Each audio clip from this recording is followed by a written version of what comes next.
देखो रिकॉर्डिंग का मैसेज क्या और स्क्रीन शेयर है। Yes ma'am. देखो लास्ट क्लास हमारा जो एक्टिविटी बेस्ड कॉस्टिंग चल रहा था वो कंप्लीट हो गया है। ठीक है, आज हम लोग दूसरा टॉपिक स्टार्ट करेंगे। आज स्टार्ट करेंगे मार्जिनल कॉस्टिंग। ठीक है, काफी इम्पोर्टेंट है, किसी भी एग्जाम के लिए देख लो।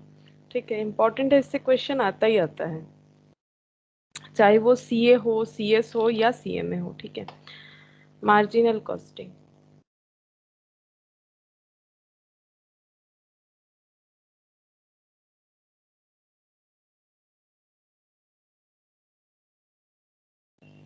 अच्छा, तो हमें सीखना पड़ेगा पहले कि मार्जिनल कॉस्टिंग क्या होता है। ठीक है, what is marginal costing. Costing तो हम लोग को पता है, कॉस्टिंग क्या है। कॉस्टिंग एक टेक्निक है जिससे हम लोग आइडेंटिफाई कर सकते हैं कॉस्ट। ठीक है, किसी भी चीज का कॉस्ट। ठीक है, कोई भी कॉस्ट, जिस चीज का कॉस्ट हम लोग निकालना चाह रहे हैं। ठीक है, that is the cost object. जिसका कॉस्ट निकालना चाहते हैं उसे क्या बोलते हैं, कॉस्ट ऑब्जेक्ट बोलते हैं। बेसिक्स में हम लोगों ने किया है।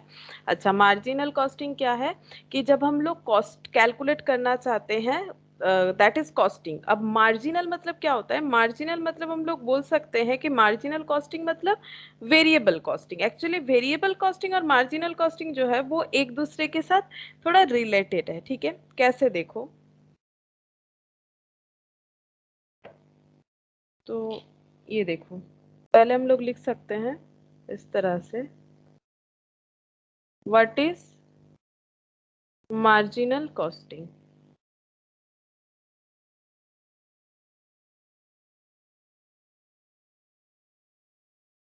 ठीक है, मार्जिनल कॉस्टिंग क्या है, इसको हम लोग ऐसे बोल सकते हैं, marginal cost means variable cost. Marginal cost means variable cost. ठीक है, मार्जिनल कॉस्ट का मतलब ही होता है वेरिएबल कॉस्ट, लेकिन थोड़ा सा डिफरेंस होगा। ठीक है, एक बार हम लोग इसको ऐसे लैंग्वेज में बोल सकते हैं कि मार्जिनल कॉस्ट जो है वो वेरिएबल कॉस्ट है, फिर इसके बाद लिखो डिफरेंस भी बताएंगे कि जो एक छोटा सा डिफरेंस है वो क्या है। It is a technique of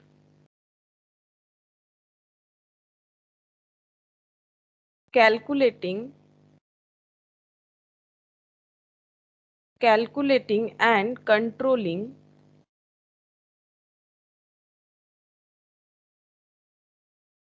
the variable cost by using various methods। ठीक है, मार्जिनल कॉस्ट का मतलब ही होता है वेरिएबल कॉस्ट। जो भी मैंने लिखा है वो हम बता रहे हैं, फिर इसको डिटेल्स में अभी समझाएंगे। इट इज अ टेक्निक, क्योंकि कॉस्टिंग तो हमेशा एक टेक्निक ही होता है, ये एक टेक्निक है ऑफ कैलकुलेटिंग एंड कंट्रोलिंग, ये कंट्रोलिंग लिखा है मैंने, calculating and controlling the variable cost. Variable cost को कैलकुलेट करना और कंट्रोल करने का एक टेक्निक है बाय यूजिंग वेरियस मेथड। अलग अलग मेथड यूज करके हम लोग कर सकते हैं। ठीक है, मार्जिनल कॉस्टिंग का और भी कुछ नाम रहता है, ये भी देख लो क्या होता है। It is also known as, क्योंकि कभी अगर ये पॉइंट दे दे फिर समझ में अगर ना आए तो क्या है, इसीलिए इट ऑल्सो नोन एज, वैसे अभी समझाएंगे तो याद रह जाएगा कि क्या क्या रिलेट हो सकता है। It is also known as contributory costing.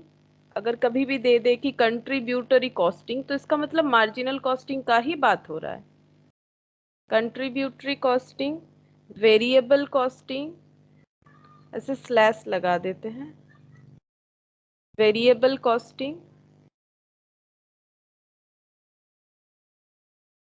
और कंपैरेटिव कॉस्टिंग।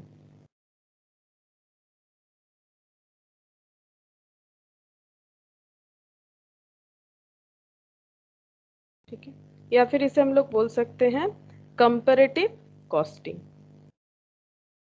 अच्छा, अब देखते हैं, देखो कि मार्जिनल कॉस्टिंग क्या होता है, एक एग्जाम्पल से समझते हैं। ठीक है, तो मार्जिनल कॉस्टिंग में सबसे पहले देखो क्या क्या कॉस्ट इंक्लूडेड रहेगा, ठीक है। मार्जिनल कॉस्ट तो बहुत सारे तरह का कॉस्ट होता है, डिफरेंट टाइप ऑफ कॉस्ट होता है बेस्ड ऑन डिफरेंट कैटेगरी, ठीक है। जैसे कि मान लो अगर बोले एलिमेंट के हिसाब से कॉस्ट कितने तरह का होता है, 3 तरह का। क्या क्या? मेटेरियल, लेबर और अदर एक्सपेंसेस, ठीक है। अगर कोई पूछे कि नेचर के हिसाब से कैसे होता है, तब हम लोग बोलेंगे fixed, variable, semi variable, step cost, ठीक है। ये होता है नेचर के हिसाब से होता है। अगर फंक्शन के हिसाब से होता है तो कॉस्ट शीट का स्ट्रक्चर जो है वही हो जाएगा, ठीक है। जैसे कि ऑफिस एडमिनिस्ट्रेशन का कॉस्ट, फैक्ट्री ओवरहेड का कॉस्ट, सेलिंग डिस्ट्रीब्यूशन का कॉस्ट। तो अलग अलग तरह से कॉस्ट को क्लासिफाई किया गया है, जो हम लोग क्लासिफिकेशन ऑफ कॉस्ट में एकदम स्टार्टिंग में कर चुके हैं, ठीक है। अब मार्जिनल कॉस्टिंग में कॉस्ट को कितने तरह से क्लासिफाई किया जाएगा, देखो। मार्जिनल कॉस्टिंग में कॉस्ट को बाय नेचर, ठीक है, नेचर के हिसाब से क्लासिफाई करेंगे। और नेचर के हिसाब से कॉस्ट नॉर्मली 3 तरह का होता है, ठीक है। 3 तरह का क्या क्या होता है? वेरिएबल कॉस्ट, वेरिएबल, और क्या होता है? फिक्स्ड, और क्या होता है? सेमी वेरिएबल, और स्टेप कॉस्ट, ठीक है। ये इतने तरह का कॉस्ट में हम लोग डिवाइड कर सकते हैं। तो वेरिएबल कॉस्ट का मतलब तो पता है, ये क्या होता है? कॉस्ट, वेरिएबल कॉस्ट का मतलब है जब जब वॉल्यूम, क्वांटिटी, वॉल्यूम जो भी बोलो, प्रोडक्शन जो भी हो रहा है उसका क्वांटिटी वॉल्यूम चेंज होने से ये कॉस्ट चेंज होता है, दैट इज वेरिएबल कॉस्ट। तो ये कॉस्ट कौन सा है ये पता है, फिर भी जस्ट एक बार याद दिलाने के लिए लिख देते हैं, ये सभी को पता है, ये नया कुछ है नहीं, ठीक है।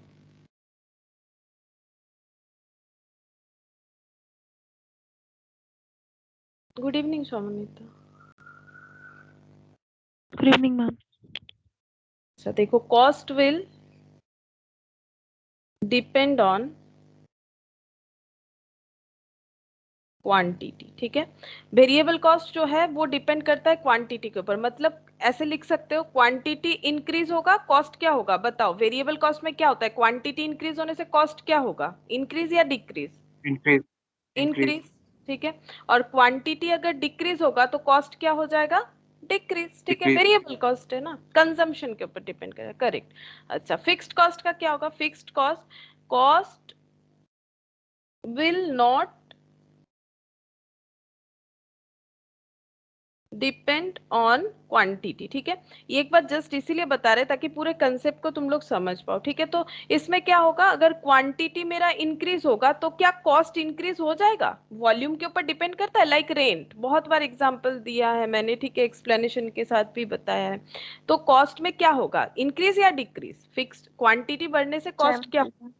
हाँ सेम रहेगा, यानी फिक्स्ड, ठीक है। इसको हम लोग बोलेंगे हम नो। अमाउंट में चेंज आएगा, क्वांटिटी सेम रहेगा।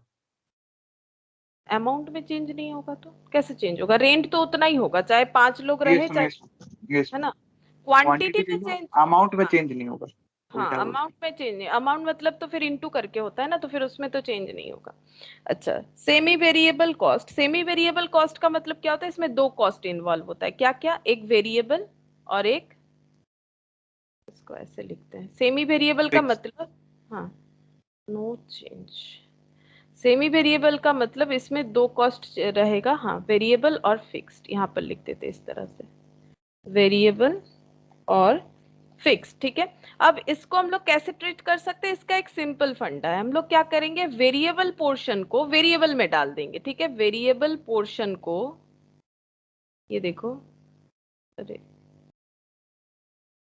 जो भी हो ऐसा हो जाएगा, ठीक है। वेरिएबल पोर्शन को हम लोग वेरिएबल में ट्रांसफर कर देंगे, फिक्स्ड पोर्शन को हम लोग फिक्स्ड में ट्रांसफर कर देंगे, ठीक है। हो गया, तुम लोग अपने हिसाब से थोड़ा सा ठीक से कर लो, मेरा यहाँ जगह नहीं हो रहा है इसीलिए। ये वेरिएबल को वेरिएबल में ट्रांसफर कर दो, फिक्स्ड को फिक्स्ड में ट्रांसफर कर दो, ठीक है। अगर वेरिएबल को वेरिएबल में और फिक्स्ड को फिक्स्ड में ट्रांसफर कर देंगे तो हो जाएगा। हम ऐसे कर देते, देखो इससे समझ में आ जाएगा। फिक्स्ड को फिक्स्ड में ट्रांसफर कर दो, वेरिएबल को वेरिएबल को वेरिएबल में ट्रांसफर कर दो, काम खत्म, ठीक है। Now step cost, step cost कैसा होता है ना, ये ऐसे सीढ़ी के जैसे, मतलब जैसे स्टेयर्स होते हैं सीढ़ी, ठीक है, स्टेप वाइज हम लोग जैसे चढ़ते हैं उसी तरह से। स्टेप कॉस्ट का मतलब ऐसा कॉस्ट जो एक लेवल तक तो फिक्स्ड है, उसके बाद वो वेरी करेगा, ठीक है। एक लेवल तक फिक्स्ड है, मतलब ये कॉस्ट फिक्स्ड ही दिख रहा था, फिर वो वेरिएबल हो गया, ठीक है।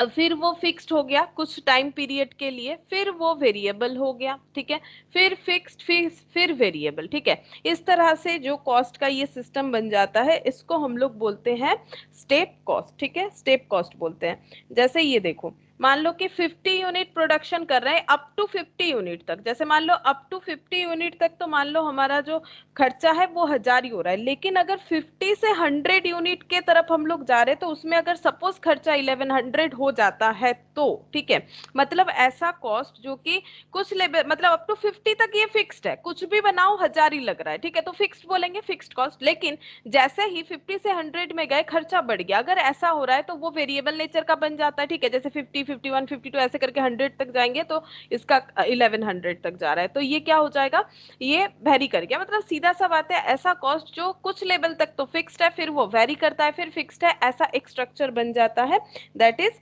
स्टेप कॉस्ट, ठीक है। अच्छा, अब मार्जिनल कॉस्टिंग में ये सब मैंने क्यों बताया, ये तो पता है, कॉस्ट का बेसिक एकदम स्टार्टिंग में जब कोई कॉस्ट पढ़ते हैं तो ये सब तो हम लोग डिस्कस करते हैं। अब ये क्यों बताया, क्योंकि हम लोग मार्जिनल कॉस्टिंग पढ़ने वाले हैं, ठीक है। मार्जिनल कॉस्टिंग में हमें वेरिएबल कॉस्ट, फिक्स्ड कॉस्ट, ये सब सब पता होना चाहिए कंसेप्ट, ठीक है। अब मार्जिनल कॉस्टिंग देखो क्या होता है। सपोज मान लो कि हम लोग का, मान लो एक मैन्युफैक्चरिंग यूनिट है, ठीक है। सपोज अगर मैन्युफैक्चरिंग यूनिट है, जैसे एक एग्जांपल ले लेते हैं, रुको एक सेकेंड, ठीक है। देखो, मान लो हम लोग पहले 10,000 यूनिट प्रोडक्शन कर रहे हैं, ठीक है। अब चाहते हैं कि 10,000 यूनिट की जगह, मान लो एक मैन्युफैक्चरिंग यूनिट है, वो लोग पहले 10,000 यूनिट प्रोड्यूस कर रहा था, अब मान लो प्रोड्यूस करना चाह रहा है 10,001 यूनिट, ठीक है। तो एक चीज ध्यान में देखो कि पहले से अभी के अंदर डिफरेंस क्या है, एक यूनिट ज्यादा प्रोडक्शन करना चाह रहे हैं, पहले से इसमें डिफरेंस ये है कि एक यूनिट ज्यादा प्रोडक्शन करना चाह रहे हैं, ठीक है। तो देखो, डायरेक्ट मटेरियल मान लो जो प्रोडक्शन हो रहा है, जो भी प्रोडक्ट, वो है at the rate of 10 per unit. तो मुझे बताओ कि 10,000 यूनिट बनाने का खर्चा कितना हो रहा था रिगार्डिंग मटेरियल, 1 लाख, ठीक है, 1 लाख। 1 लाख, ठीक है। अच्छा, अब डायरेक्ट एम्प्लॉय, मतलब वही लेबर, ठीक है, डायरेक्ट लेबर सपोज है at the rate of 8 per unit, ठीक है। तो 10,000 बनाने का खर्चा कितना था, 80,000, 80,000, ठीक है। अच्छा, अब मान लो कुछ वेरिएबल खर्चा है, ठीक है, वेरिएबल ओवरहेड, कुछ वेरिएबल खर्चा है जो कि एट द रेट ऑफ 2 करके है, तो 10,000 यूनिट बनाने का कितना, 20,000, ठीक है। और फिक्स्ड खर्चा जो कि है 1.5 लाख, तो टोटल 10,000 यूनिट बनाने का खर्चा कितना हो गया, 1,80,000 और 20, फिर से 1 लाख, 1 लाख, 1 लाख, 2 लाख, 2 लाख, और ये 1.5 लाख, कितना हो जाएगा, 3,50,000, ये बन गया टोटल कॉस्ट। ये ऐसा प्रोडक्शन चल रहा था। बाय चांस हम लोगों का क्या हुआ कि हम लोगों ने सोचा, मतलब सोचा कैसे, अगर मान लो कि एक एक्स्ट्रा यूनिट बनाना हो तो हमारा खर्चे में क्या डिफरेंस होगा, ये हम लोग देखना चाहते हैं। अब चाहे वो मार्केट डिमांड हो या कुछ भी हो, ठीक है, वो हम नहीं देख रहे हैं। अगर हम लोग चाहते हैं कि एक यूनिट हमारा ज्यादा बने, तो खर्चे में क्या डिफरेंस आएगा, देखो बताओ कि यहाँ पर मेटेरियल का खर्चा कितना करके हो जाएगा,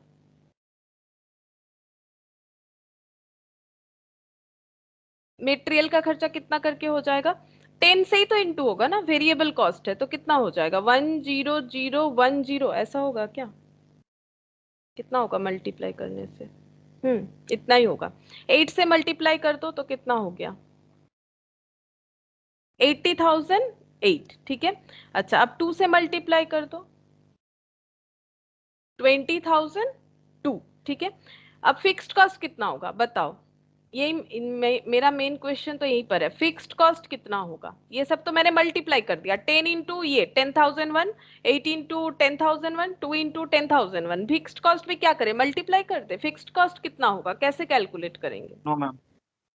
बोलो तो फिक्स्ड कॉस्ट कितना लिखना चाहिए यहाँ पर हम लोगों को, सबको पता है, बोलो। Same. 3 lakh. Same same same होगा मैम, सेम होगा। 1,50,000 होगा, ये तो पता है तुम लोगों को, नया चीज कुछ भी नहीं है इसमें, 1,50,000 होगा, तो टोटल कितना हो रहा है देख लो, ये कुछ हो जाएगा 1,50,000, ये 8 2 10, यहाँ पर 10 20 3,50,020। हाँ 3,50,020, ठीक है 20 रुपीज। अच्छा अब मैंने यहाँ पर एक कॉलम बनाया चेंज इन कॉस्ट, हम पर यूनिट निकाल लेते, ठीक है। तो ये 10 था, क्या ये 10 रुपए पर यूनिट में कोई चेंजेस हुआ है? मुझे ये बताओ, क्या ये 10 unit change in cost per unit अगर निकालना चाहते, क्या ये 10 रुपए पर यूनिट में कोई चेंजेस हुआ है? बताओ। या नहीं। फिर नहीं, टोटल में चेंजेस हुआ है? टोटल में हुआ है। देखो यहाँ पर हम change in cost per unit कर लेते हैं और चेंज इन कॉस्ट टोटल कर लेते हैं, तो तुम लोग बताओ कि कहाँ पर क्या चेंज हुआ है? चेंज इन टोटल बोलो। पर यूनिट में नो चेंजेस, है ना, इसमें भी नो चेंज, इसमें भी नो चेंज, बट इसमें चेंज है। अगर पर यूनिट निकालते, वैसे फिक्स्ड कॉस्ट का पर यूनिट नहीं निकाला जाता है, लेकिन निकालेंगे तो चेंज दिखेगा। बता सकते हो कितना चेंज होगा? शायद कुछ पॉइंट वॉइंट आ जाएगा, मुझे जितना लगता है। पर यूनिट यहाँ पर कितना हो रहा है 10,000 के हिसाब से 1.5 लाख का? 14.99। हाँ ये तो 15 हो रहा है। यहाँ पर अगर देखो, जस्ट समझने के लिए लिख रहा है, ये 15 करके हो रहा है, और यहाँ पर हो जाएगा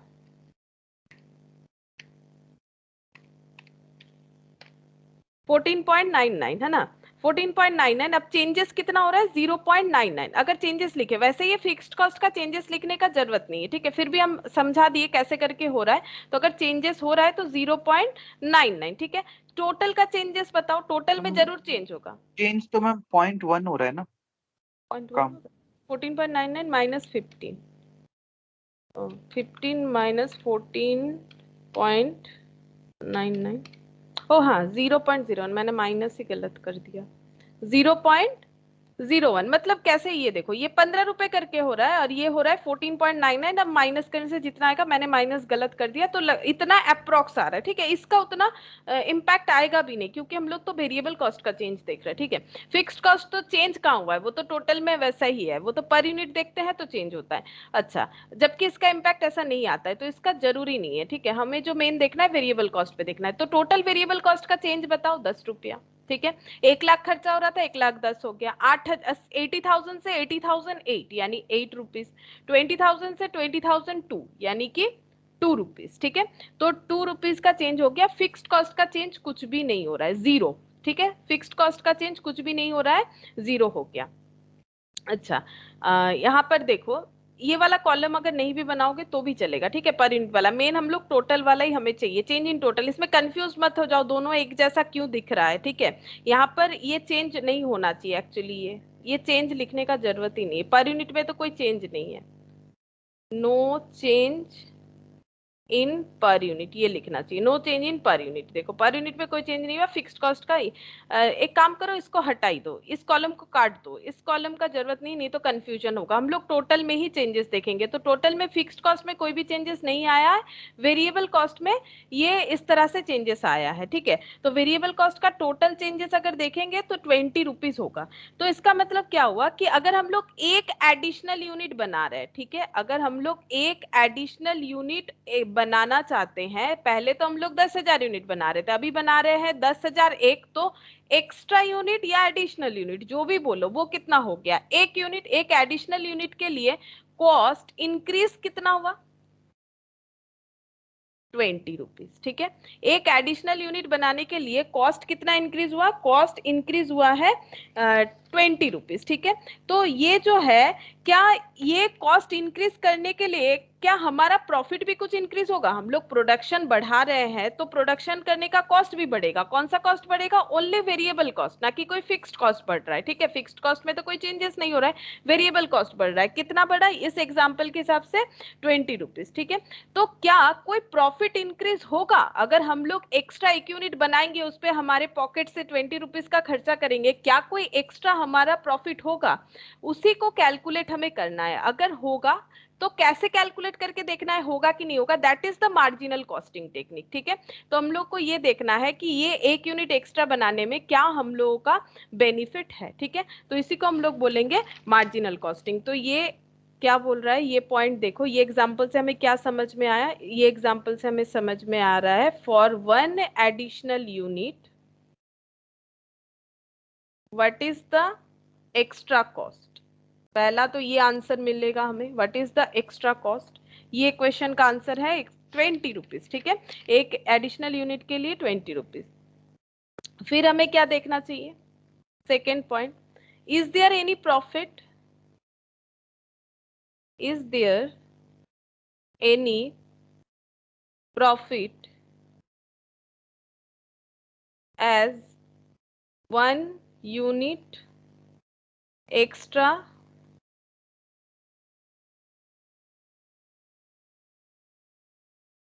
ऐसे लिखो, as is there any profit as we increased 1 unit extra and bear cost of ₹20। ठीक है, ये दो क्वेश्चन हमें पूछना चाहिए। ठीक है, जब भी हम लोग मार्जिनल कॉस्टिंग करने जाएंगे तो ये दो क्वेश्चन हमारे पास सबसे पहले अराइज हो जाएगा कि जैसा सिचुएशन था उससे एक्स्ट्रा खर्चा करके क्या हमें कोई बेनिफिट मिल रहा है, अगर खर्चा कर रहे हैं तो कितना कर रहे हैं, और वो खर्चा करने के बिहाफ में हमें कितना प्रॉफिट या कुछ मिलेगा वो हमें चेक करना चाहिए। ठीक है, तो हम लोग यहाँ पर देखेंगे इन marginal costing, in marginal costing we study the impact of variable cost at different level of production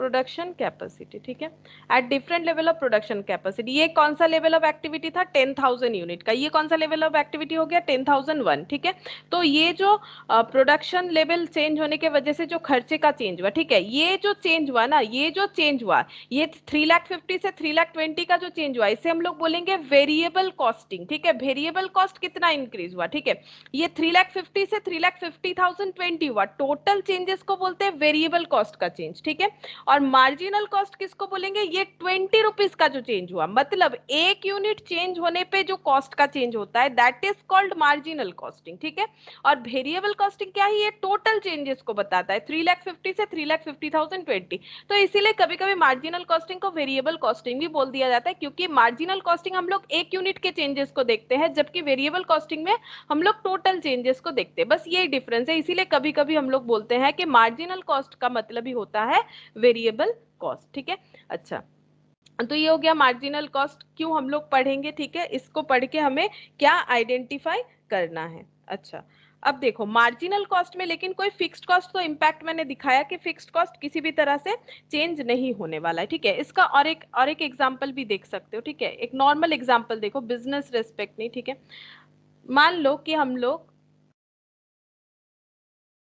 ठीक है, मान लो कि तुम लोग कोई जैसे मान लो क्लासेस जो तुम लोग का सब्जेक्ट है, जैसे कि कॉमन सब्जेक्ट ले लेते, सभी का अकाउंट्स होता है, कॉस्ट होता है, ठीक है, टैक्स होता है, लॉ होता है। ठीक है, तो तुम लोग क्लासेस के लिए क्या कर रहे हो, एडमिशन ले रहे हो। ठीक है, तो एक ही जगह पे पढ़ रहे हो, सपोज एक ही जगह पे पढ़ रहे हो, तो अकाउंट्स के लिए एडमिशन ले लिए हो, ठीक है, कॉस्ट के लिए ले लिए हो, टैक्स के लिए ले लियो, सपोज लॉ के लिए सोच रहे हो कि ले या ना ले, ऐसा मान लो सोच रहे हो, या फिर किसी और सब्जेक्ट के लिए भी मान सकते हैं हम लोग। ठीक है, कोई भी एक सब्जेक्ट मान लो कॉस्ट ही, हम लोग कॉस्ट पढ़ रहे हैं, तो मान लो तुम लोग सोच रहे हो कि ये 3 ले लेते हैं, कॉस्ट छोड़ देते हैं। ठीक है, अभी कॉस्ट नहीं लेंगे, तो मान लो अकाउंट्स का खर्चा है फॉर एग्जाम्पल 10,000, टैक्स का भी है 10,000, लॉ का भी है सपोज 10,000, मैंने सारा एक ही जैसा लगा दिया। ठीक है, तो ये खर्चा हो रहा है 30,000, और तुम लोग क्या करते हो, या अपने घर से एक ही जगह पे, एक ही डेस्टिनेशन है, एक ही जगह पे सारा क्लासेस मिल जाता है, एक ही जगह पे सारा क्लासेस करने आते हो। ठीक है, तो अचानक से तुम लोग को ऐसा लगा कि कॉस्ट का भी ले लेते हैं, थोड़ा मुश्किल हो रहा है अपने आप से रेडी करना, तो तुम लोग कॉस्ट का भी एक्स्ट्रा क्या कर सकते हो, क्लास ले सकते हो। तो जैसे कॉस्ट का क्लास लोगे, मैंने सारा 10-10 लगाया, मान लो ये भी 10,000 है, तो जैसे ही एक यूनिट इंक्रीज कर दिया, ये एक यूनिट हो गया, पहले 3 यूनिट पढ़ रहे थे, अकाउंट्स का एक यूनिट, टैक्स का और लॉ, अगर हम लोग इसे यूनिट की तरह ट्रीट करें तो पहले 3 सब्जेक्ट पढ़ रहे थे, नंबर ऑफ सब्जेक्ट देख लो 3, अब 4 पढ़ रहे हो, तो खर्चा कितना हो गया है, 40,000 हो गया, ठीक है, खर्चा 40,000 हो गया, 30 से 10 ऐड होके हो गया 40,000। तो ये जो इंक्रीज हुआ ये वेरिएबल कॉस्ट है। क्यों? क्योंकि नंबर ऑफ वॉल्यूम चेंज हुआ। पहले पढ़ रहे थे 3 सब्जेक्ट, ठीक है, पहले पढ़ रहे थे 3 सब्जेक्ट, अब पढ़ रहे हो 4 सब्जेक्ट। तो नंबर वॉल्यूम जैसे प्रोडक्शन होता है उसी तरह से यहाँ नंबर ऑफ सब्जेक्ट्स में चेंजेस हुए, इसी वजह से क्या हो गया, कॉस्ट जो है वो इंक्रीज हो गया, ठीक है, 30 से 40 हो गया। इसको हम लोग बोलेंगे वेरिएबल कॉस्ट, इसको हम लोग बोलेंगे वेरिएबल कॉस्ट। और ये जो 10,000 का इंक्रीमेंट हुआ है इसको हम लोग बोलेंगे मार्जिनल कॉस्ट, ठीक है। अच्छा, अब मान लो यहाँ से यहाँ आने का तुम लोग का 1 मंथ का खर्चा, अगर मान लो बस हो या जैसे भी कोई भी आ रहे हो, मान लो मंथली खर्चा हो जाता है, फॉर एग्जाम्पल सपोज 3,000 का खर्चा हो जाता है आने जाने से। क्या कॉस्ट का कोचिंग लेने से तुम लोग का कोई मंथली आने जाने का खर्चा में कोई भी चेंजेस होगा? अगर एक ही जगह पढ़ रहे हो तो क्या कोई चेंजेस होगा? नहीं। अगर मान लो एक ही टाइम के अंदर कवर हो रहा है, बार बार आना जाना करोगे तो होगा। मान लो एक ही जगह पे आते हो, पहले 3 सब्जेक्ट पढ़ के जा रहे थे रूटीन के हिसाब से, अभी 4 सब्जेक्ट पढ़ के जाओगे तो फिर कोई चेंजेस नहीं होगा। तो that is the fixed cost जो चेंज नहीं होता है, ठीक है, ये जो है ये कॉस्ट चेंज नहीं होगा, ठीक है। तो ये क्या हो गया, ये हम लोगों का हो गया मार्जिनल कॉस्ट जो चेंज हुआ 1 यूनिट एक्स्ट्रा एडिशन के लिए। और ये जो टोटल चेंज दिख रहा है 30 से 40, इसको बोलेंगे वेरिएबल कॉस्टिंग, ठीक है। और जो चेंज नहीं हुआ इसको हम लोग बोलेंगे फिक्स्ड कॉस्ट। तो इससे ये समझ में आ रहा है कि मार्जिनल कॉस्ट जो है वो फिक्स्ड कॉस्ट के बारे में बात नहीं करता है, ठीक है, फिक्स्ड कॉस्ट को वो कंसिडर नहीं करता है, हमेशा वो वेरिएबल कॉस्ट को ही कंसिडर करता है। लेकिन हाँ, एक पॉइंट याद रखो, कभी कभी मार्जिनल कॉस्टिंग जो है वो फिक्स्ड कॉस्ट को भी कंसिडर करता है अगर वो चेंजेस जो है वो सिग्निफिकेंट चेंजेस हो, ठीक है, सिग्निफिकेंट चेंजेस होने पे वो कभी कभी फिक्स्ड कॉस्ट को कंसीडर करेगा, अदरवाइज कभी नहीं करेगा। अब सिग्निफिकेंट चेंजेस का मतलब क्या है? मान लो कि अगर हम लोगों का रेंट है, हमें दूसरा किसी जगह पे लेना पड़ा, ऐसा प्रोडक्शन इतना ज्यादा हो गया, मान लो जहां पर फैक्ट्री था एक ही जगह पे था, अब दूसरा और फैक्ट्री ओपन करना पड़ रहा है, तो अगर इस तरह का कोई खर्चा हो रहा है तो ऑब्वियसली कंसिडरेबल है। पहले मान लो रेंट दे रहे थे 50,000, अब 50 1 लाख देना पड़ेगा, तो ये कंसिडरेबल है। लेकिन नॉर्मली मार्जिनल कॉस्टिंग जो है वो वेरिएबल कॉस्टिंग को लेके ही बात करता है, फिक्स्ड कॉस्ट को नहीं, क्योंकि वो फिक्स्ड है। लेकिन अगर फिक्स्ड कॉस्ट किसी भी सिग्निफिकेंट कॉज की वजह से चेंजेस होगा तब उसे भी कंसिडर करेगा। जस्ट ये याद रखने के लिए, इसका इतना इंपैक्ट तुम लोगों के यहाँ पर क्वेश्चन वगैरह में नहीं आएगा अभी मैंने जो पॉइंट बोला। लेकिन वही है कि अगर सच में कोई रीजन से फिक्स्ड कॉस्ट चेंज होता है, क्योंकि फिक्स्ड कॉस्ट का इंपैक्ट क्या देखेगा, वो तो चेंज होता ही नहीं। अभी मैंने बताया कि तुम लोग 3 सब्जेक्ट पढ़ो, 4 पढ़ो, 1 पढ़ो, तुम लोग का आने जाने का खर्चा उतना ही रहेगा। यहाँ पर भी देखो ये फिक्स्ड ओवरहेड 1.5 लाख ही रहेगा, 10,000 बनाओ, 10,000 1 बनाओ या 10,000 50 बनाओ, कोई फर्क नहीं पड़ने वाला, ठीक है। तो ये चेंज जो हम लोग कर रहे हैं इसमें हमारा क्या बेनिफिट है, ठीक है। अब अगर इसके रेस्पेक्ट में देखो क्या बेनिफिट हुआ, जैसे मैंने यहाँ पर क्वेश्चन किया था कि अगर हम लोग 20 रुपीज का एक्स्ट्रा खर्चा कर रहे हैं तो क्या हमारा प्रॉफिट कुछ भी हमें एक्स्ट्रा मिल रहा है, वही आइडेंटिफाई करना होता है मार्जिनल कॉस्टिंग। तो यहाँ पर अगर तुम लोग कॉस्ट का क्लासेस लोगे, जो 10,000 एक्स्ट्रा तुम लोग अपने पॉकेट से खर्चा कर रहे हो, इसका बेनिफिट क्या होगा? देखो नॉर्मली खुद से समझ में आना थोड़ा इम्पॉसिबल हो ही जाता है ऐसे प्रोफेशनल लेवल पे या नया सब्जेक्ट हो, इस तरह से अगर देखें तो अगर हम लोग बोले कि देखो खुद से जब पढ़ रहे थे तो समझने में काफी ज्यादा टाइम लग रहा था या फिर समझ में नहीं आ रहा था, कुछ भी हो सकता है, ठीक है। लेकिन अगर किसी का भी हम लोग हेल्प लेते हैं, ठीक है, चाहे वो घर पे कोई हो या टीचर हो, कुछ भी हो, तो ऑब्वियसली हमारा जो टाइम कंजम्पशन है वो कम हो जाएगा, तो हम लोग जल्दी जल्दी प्रिपेयर कर पाएंगे, हमारा नॉलेज जो है वो भी अच्छे लेवल पे जाएगा। तो उससे क्या होगा, हमारा ये बेनिफिट हम लोग देख सकते हैं कि अगर हम लोग एडिशनल 10,000 दे रहे हैं तो हमारा बेनिफिट क्या है। तो यहाँ पर तो कोई सेल का बात नहीं है कि हम लोग कुछ सेल कर रहे हैं, हम लोग तो सीखने आ रहे हैं, तो नॉलेज लेवल जो है वो एनहेंस होगा। तो यहाँ 10,000 से ये बेनिफिट हमें मिलेगा। उसी तरह से हमें बिजनेस रेस्पेक्ट में देखना है कि अगर हम लोग एक्स्ट्रा कोई भी खर्चा कर रहे हैं तो हमें क्या बेनिफिट मिल रहा है ये, और एक है कि कितना खर्चा एक्स्ट्रा हो रहा है उसके अगेंस्ट में कितना बेनिफिट मिल रहा है, ठीक है। अच्छा, अब हम लोग देखो यहाँ पर मार्जिनल कॉस्टिंग के लिए एक बार कॉस्ट शीट बताते हैं तुम लोग को। देखो कॉस्ट शीट क्या होता है, कॉस्ट शीट तो हम लोगों ने कर लिया है। देखो कॉस्ट शीट में पहले सबसे पहले रहता है डायरेक्ट खर्चा, हम थोड़ा शॉर्टकट में ही लिख रहे हैं, जस्ट एक पॉइंट समझाने के लिए लिख रहे हैं, वैसे तुम लोग को पता है, सबने कभी ना कभी कॉस्ट शीट किया हुआ है। डायरेक्ट मटेरियल, डायरेक्ट लेबर, ठीक है, डायरेक्ट एक्सपेंसेस, ये सब मिला के हो जाता है प्राइम कॉस्ट, ठीक है, हम इसको शॉर्टकट में ही लिख रहे हैं प्राइम कॉस्ट, ठीक है। फिर यहाँ पर लगा देते हैं फैक्ट्री ओवरहेड, तो ये मिलके क्या हो जाता है, फैक्ट्री ओवरहेड मिलके वर्क्स कॉस्ट, ठीक है। फिर यहाँ पर क्या लग जाता है, administration overhead, office and administration overhead, तो क्या हो जाएगा, सीओपी, कॉस्ट ऑफ प्रोडक्शन, ठीक है। अच्छा, फिर सेलिंग एंड डिस्ट्रीब्यूशन ओवरहेड, तो क्या बन जाएगा, cost of sales, cost of sales, ठीक है। फिर यहाँ पर अगर प्रॉफिट ऐड करेंगे तो क्या मिल जाएगा, सेल, ठीक है। मुझे जस्ट इतना बताओ, इस पे इतना कंसेंट्रेट करने का जरूरत नहीं, मेरा क्वेश्चन जो है वो ये है, क्या यहाँ पर हम लोगों ने कॉस्ट तो सारे ही दिखाए, फंक्शनल बेसिस पे दिखाए, क्या हम लोगों ने यहाँ पर कोई भी कॉस्ट को फिक्स्ड या वेरिएबल बेसिस पे दिखाया है? क्या हम लोग कॉस्ट शीट जब बनाते हैं कभी भी कॉस्ट का classification as a fixed and variable करते हैं क्या? ये सोचो, क्या हम लोग फिक्स्ड या वेरिएबल करते हैं? अगर हम लोग कभी भी कॉस्ट शीट बनाते हैं, क्या हम लोग कोई भी खर्चे को क्या फिक्स्ड या वेरिएबल बेसिस पे लिखते हैं? बोलो ना, फिक्स्ड या वेरी, नहीं, फैक्ट्री ओवरहेड कहाँ लिखते हैं हम लोग? फैक्ट्री ओवरहेड का फिक्स्ड पोर्शन अलग, वेरिएबल पोर्शन अलग, ऑफिस एडमिनिस्ट्रेशन का फिक्स्ड अलग, वेरिएबल अलग, कभी नहीं लिखते, ठीक है। तो कॉस्ट शीट में ऐसा नहीं लिखते हैं। और जो इनकम स्टेटमेंट है, इनकम स्टेटमेंट क्या होता है, कॉस्ट शीट का ही एक मॉडिफाइड वर्जन, मॉडिफाइड फॉर्मेट, देखो क्या होता है, मॉडिफाइड नहीं बोलेंगे, मतलब कॉस्ट शीट जो है कॉस्टिंग में लिखने का प्रोसेस है। ये स्टेटमेंट जो भी तुम लोग फाइनेंशियल मैनेजमेंट वगैरह कभी पढ़े हो या पढ़ रहे हो या आगे पढ़ोगे तो देखना वहां पर रहता है, ये देखो, सेल्स, ठीक है, वहां पर इतना मेटेरियल वगैरह नहीं रहता है, ठीक है। इनकम स्टेटमेंट मतलब वही पीएल स्टेटमेंट, इसको हम लोग ना तो टी शेप में लिख रहे हैं, हम लोग स्टेटमेंट बना रहे हैं, टी शेप में नहीं लिख के स्टेटमेंट बना रहे हैं, तो स्टेटमेंट फॉर्मेट में देखो सेल्स, सेल्स से हम लोग इसी चीज को लिख देंगे। तो हम लोग क्योंकि इनकम स्टेटमेंट बना रहे हैं तो हमें प्रॉफिट पता होना चाहिए, तो प्रॉफिट पता करने के लिए तो सेल्स लिखना पड़ेगा ना। अब सेल्स से क्या माइनस करेंगे, ये जस्ट इसका उल्टा चल रहा है, ठीक है। सेल्स से माइनस कर देंगे डायरेक्ट मटेरियल, ठीक है, फिर वहां से माइनस कर देते हैं डायरेक्ट लेबर, इसी चीज को देखो जस्ट हम लोग घुमा के लिख रहे हैं, डायरेक्ट मटेरियल, डायरेक्ट लेबर, उसके बाद यहाँ पर direct expense,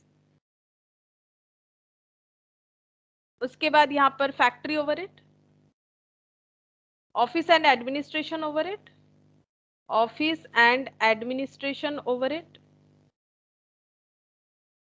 selling and distribution, selling and distribution overhead, ठीक है। ये सब माइनस करने से क्या आएगा बोलो, सेल से अगर ये सारा खर्चा, ये क्या है, ये तो टोटल कॉस्ट है, बताओ क्या आएगा, ये तो टोटल कॉस्ट है, ये माइनस करने से क्या आ जाएगा, सेल से अगर टोटल कॉस्ट माइनस करेंगे प्रॉफिट, इनकम स्टेटमेंट बना रहे प्रॉफिट, ठीक है। ये जो मेथड है ना, ये एब्जॉर्प्शन कॉस्टिंग मेथड है, ठीक है, एब्जॉर्प्शन कॉस्टिंग जो तुम लोग ओवरहेड में पढ़ते हो, ओवरहेड के पैटर्न से, एब्जॉर्प्शन कॉस्टिंग सिस्टम से अगर हम लोग पीएल मतलब प्रॉफिट फाइंड आउट करना चाहते हैं तो स्टेटमेंट फॉर्मेट में इस तरह से होगा। इसका और एक नाम भी है, लास्ट क्लास में हम लोग जब एक्टिविटी बेस्ड कॉस्टिंग पढ़ रहे थे तो बार बार बोल रहे थे ट्रेडिशनल कॉस्टिंग, ठीक है, ट्रेडिशनल कॉस्टिंग। तो यहाँ पर भी हम लोगों ने खर्चे को फिक्स्ड या वेरिएबल में नहीं दिखाया, ठीक है। तो एब्जॉर्प्शन कॉस्टिंग बोलो या फिर कॉस्ट शीट का फॉर्मेट बोलो, यहाँ पर हम लोग सारा का सारा खर्चा को क्या दिखाते हैं, फंक्शन बेसिस पे दिखाते हैं, ठीक है, फंक्शन बेसिस पे। तो ये सब हम लोग क्यों लिख रहे हैं, ये फंक्शन बेसिस पे दिखाते हैं, इसमें प्रॉब्लम क्या है वो देखेंगे, ठीक है। फिर देखेंगे क्यों हम लोग मार्जिनल कॉस्टिंग में एक अलग ही फॉर्मेट यूज करते हैं कॉस्ट को इनकम स्टेटमेंट बनाने का, ठीक है। मार्जिनल कॉस्टिंग का जो इनकम स्टेटमेंट फॉर्मेट होगा वो ना तो इस तरह का होगा ना तो इस तरह का होगा, क्यों नहीं होना चाहिए वो देखो, ये फॉर्मेट में प्रॉब्लम क्या है, मार्जिनल कॉस्टिंग इस फॉर्मेट में क्यों नहीं ढल सकता है। देखो यहाँ पर पहले हम लोग लिखेंगे, इन absorption costing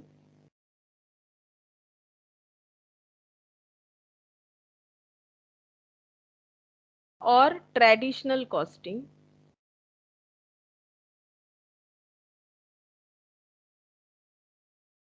cost is divided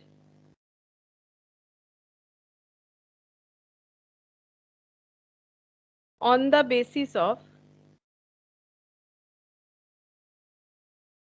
function like, ये सब एक्टिविटीज के ऊपर ही है, जैसे कि ऑफिस एंड एडमिनिस्ट्रेशन ओवरहेड, ठीक है, फैक्ट्री ओवरहेड एटसेट्रा, ठीक है। अब इसमें प्रॉब्लम क्या है, ये तो समझ गए कि हम लोग, ठीक है, तुम लोग ये समझ रहे हो कि यहाँ पर कॉस्ट शीट का मैंने ये फॉर्मेट बना दिया, ये ऐसे खर्चे से लेके प्रॉफिट जोड़ के सेल, और यहाँ पर सेल से खर्चा माइनस करके प्रॉफिट, प्रेजेंटेशन का डिफरेंस है, बाकी दोनों चीज सेम ही है, ठीक है। यहाँ पर भी फंक्शन बेसिस, यहाँ पर भी फंक्शन बेसिस, ठीक है। इसको इनकम स्टेटमेंट बोलते हैं, इसको कॉस्ट शीट बोलते हैं, बस इतना ही फर्क है।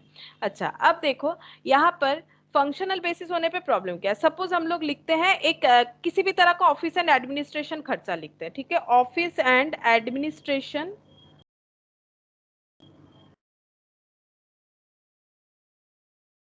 ओवरहेड, ठीक है। अच्छा, ऑफिस एंड एडमिनिस्ट्रेशन ओवरहेड, ये कौन सा मंथ है, ये मार्च है, ठीक है। सपोज मार्च, ये तो मार्च अभी लगा है, ठीक है। हम लोग ले लेते हैं जैन, ठीक है। सपोज जैन 2022 में था 20,000, अभी फेब गया, ठीक है, मार्च तो अभी आया है, फेब 2022 में ये खर्चा हो गया है 25,000, ठीक है। अब ये बताओ कि ये क्यों ऐसा हुआ है, ठीक है। ये खर्चा जो इंक्रीज हो गया ये क्यों हुआ है, ऑफिस एडमिनिस्ट्रेशन का खर्चा जो इंक्रीज हो गया, क्या हम लोग सिर्फ ऑफिस एडमिनिस्ट्रेशन लिखा हुआ है इसको देख के यही बता सकते हैं कि 5,000 का खर्चा इंक्रीज हुआ है, बट क्यों इंक्रीज हुआ है, ठीक है। मान लो इसमें मैंने दो खर्चा लगा दिया, ठीक है। ऑफिस एडमिनिस्ट्रेशन में ऐसे दिखाते हैं, ऑफिस एडमिनिस्ट्रेशन के अंडर तो बहुत सारा खर्चा होगा, मान लो यहाँ पर दो तरह का खर्चा है, ठीक है। एक है रेंट, ऑफिस रेंट, ठीक है, रेंट फॉर ऑफिस, और यहां पर दे देते हैं स्टेशनरी, या फिर इलेक्ट्रिसिटी भी लिख सकते हैं, स्टेशनरी। अच्छा, तो मुझे ये चीज बताओ कि 20,000 से जो 25,000 हुआ है उसके लिए रेस्पॉन्सिबल कौन सा खर्चा है। अगर ऑफिस एडमिनिस्ट्रेशन के अंडर मैंने दो ही खर्चा लिखा है, जैसे तुम लोग कॉस्ट शीट बनाते हो ना, अलग अलग हेडिंग के अंदर अलग अलग खर्चा लिखते हो, तो मान लो अगर दो ही खर्चा है, ऑफिस एडमिनिस्ट्रेशन और स्टेशनरी का खर्चा, तो ये 20,000 से जो 25,000 हुआ है ये किस वजह से हुआ है, कौन से खर्चे के वजह से हुआ होगा, कौन सा खर्चा चेंज। स्टेशनरी। रेंट के वजह से क्यों नहीं होगा, क्योंकि ये क्या है, फिक्स्ड है। तो ये अगर फिक्स्ड है तो ये खर्चा जो चेंज हुआ है इसमें रेंट का तो कोई इम्पैक्ट नहीं होगा। इम्पैक्ट अगर किसी का होगा तो स्टेशनरी का होगा, क्योंकि ये वेरिएबल है। हो सकता है स्टेशनरी का कंजम्पशन ज्यादा हुआ हो सकता है नहीं, डेफिनेटली अगर दो ही खर्चा है तो स्टेशनरी का कंजम्पशन ज्यादा हुआ है, इसी वजह से चेंज जो है वो हमें देखने को मिल रहा है 5,000। तो मुझे अगर वेरिएबल कॉस्ट का ही चेंज फाइंड आउट करना है तो क्या मेरा इस फॉर्मेट में काम बनेगा। मुझे एक चीज बताओ, अगर मुझे वेरिएबल कॉस्ट को ही चेंज आइडेंटिफाई करना है, क्या ये कोई भी फॉर्मेट मेरे लिए अभी वैलिड है, क्या ये फॉर्मेट से हमारा काम चलेगा। ये फॉर्मेट से तो नहीं चलेगा, क्यों, क्योंकि यहाँ पर क्या हम लोग चेंज वेरिएबल कॉस्ट का फाइंड आउट कर पाएंगे, टोटल में नहीं कर पाएंगे इस तरह से, ठीक है। इस तरह से टोटल में फाइंड आउट नहीं कर पाएंगे, क्योंकि हम लोग को ये थोड़ा डिफिकल्ट हो जाएगा, फिर हमें ढूंढना पड़ेगा, देखना पड़ेगा, ये थोड़ा डिफिकल्ट हो जाएगा। तो इससे बेटर ऑप्शन है इसको प्रेजेंट करने का, इसी को हम लोग प्रेजेंट करेंगे। लेकिन वेरिएबल और फिक्स, जैसे मान लो ये ऑफिस एंड एडमिनिस्ट्रेशन का जो फिक्स्ड पार्ट है वो फिक्स्ड में चला जाएगा, वेरिएबल पार्ट है जो वेरिएबल में चला जाएगा, जो कि अभी हम लोग एडिशनल लिख रखे हैं, फिर उसमें ढूंढ रहे हैं। ऐसा काम नहीं करना है हमें। हम लोग क्या करेंगे, ये देखो जो मैंने यहाँ पर दिखाया था ना, फिक्स्ड का पोर्शन फिक्स्ड में भेज देंगे, जो वेरिएबल है वेरिएबल में भेज देंगे, उसके बाद हम लोग अपना स्टेटमेंट बनाएंगे, that is marginal cost statement, ठीक है। तो देखो इसीलिए मार्जिनल कॉस्ट स्टेटमेंट का फॉर्मेट थोड़ा सा चेंज कर दिया गया है। तो ये कैसा बनेगा, देखो, इन मार्जिनल कॉस्टिंग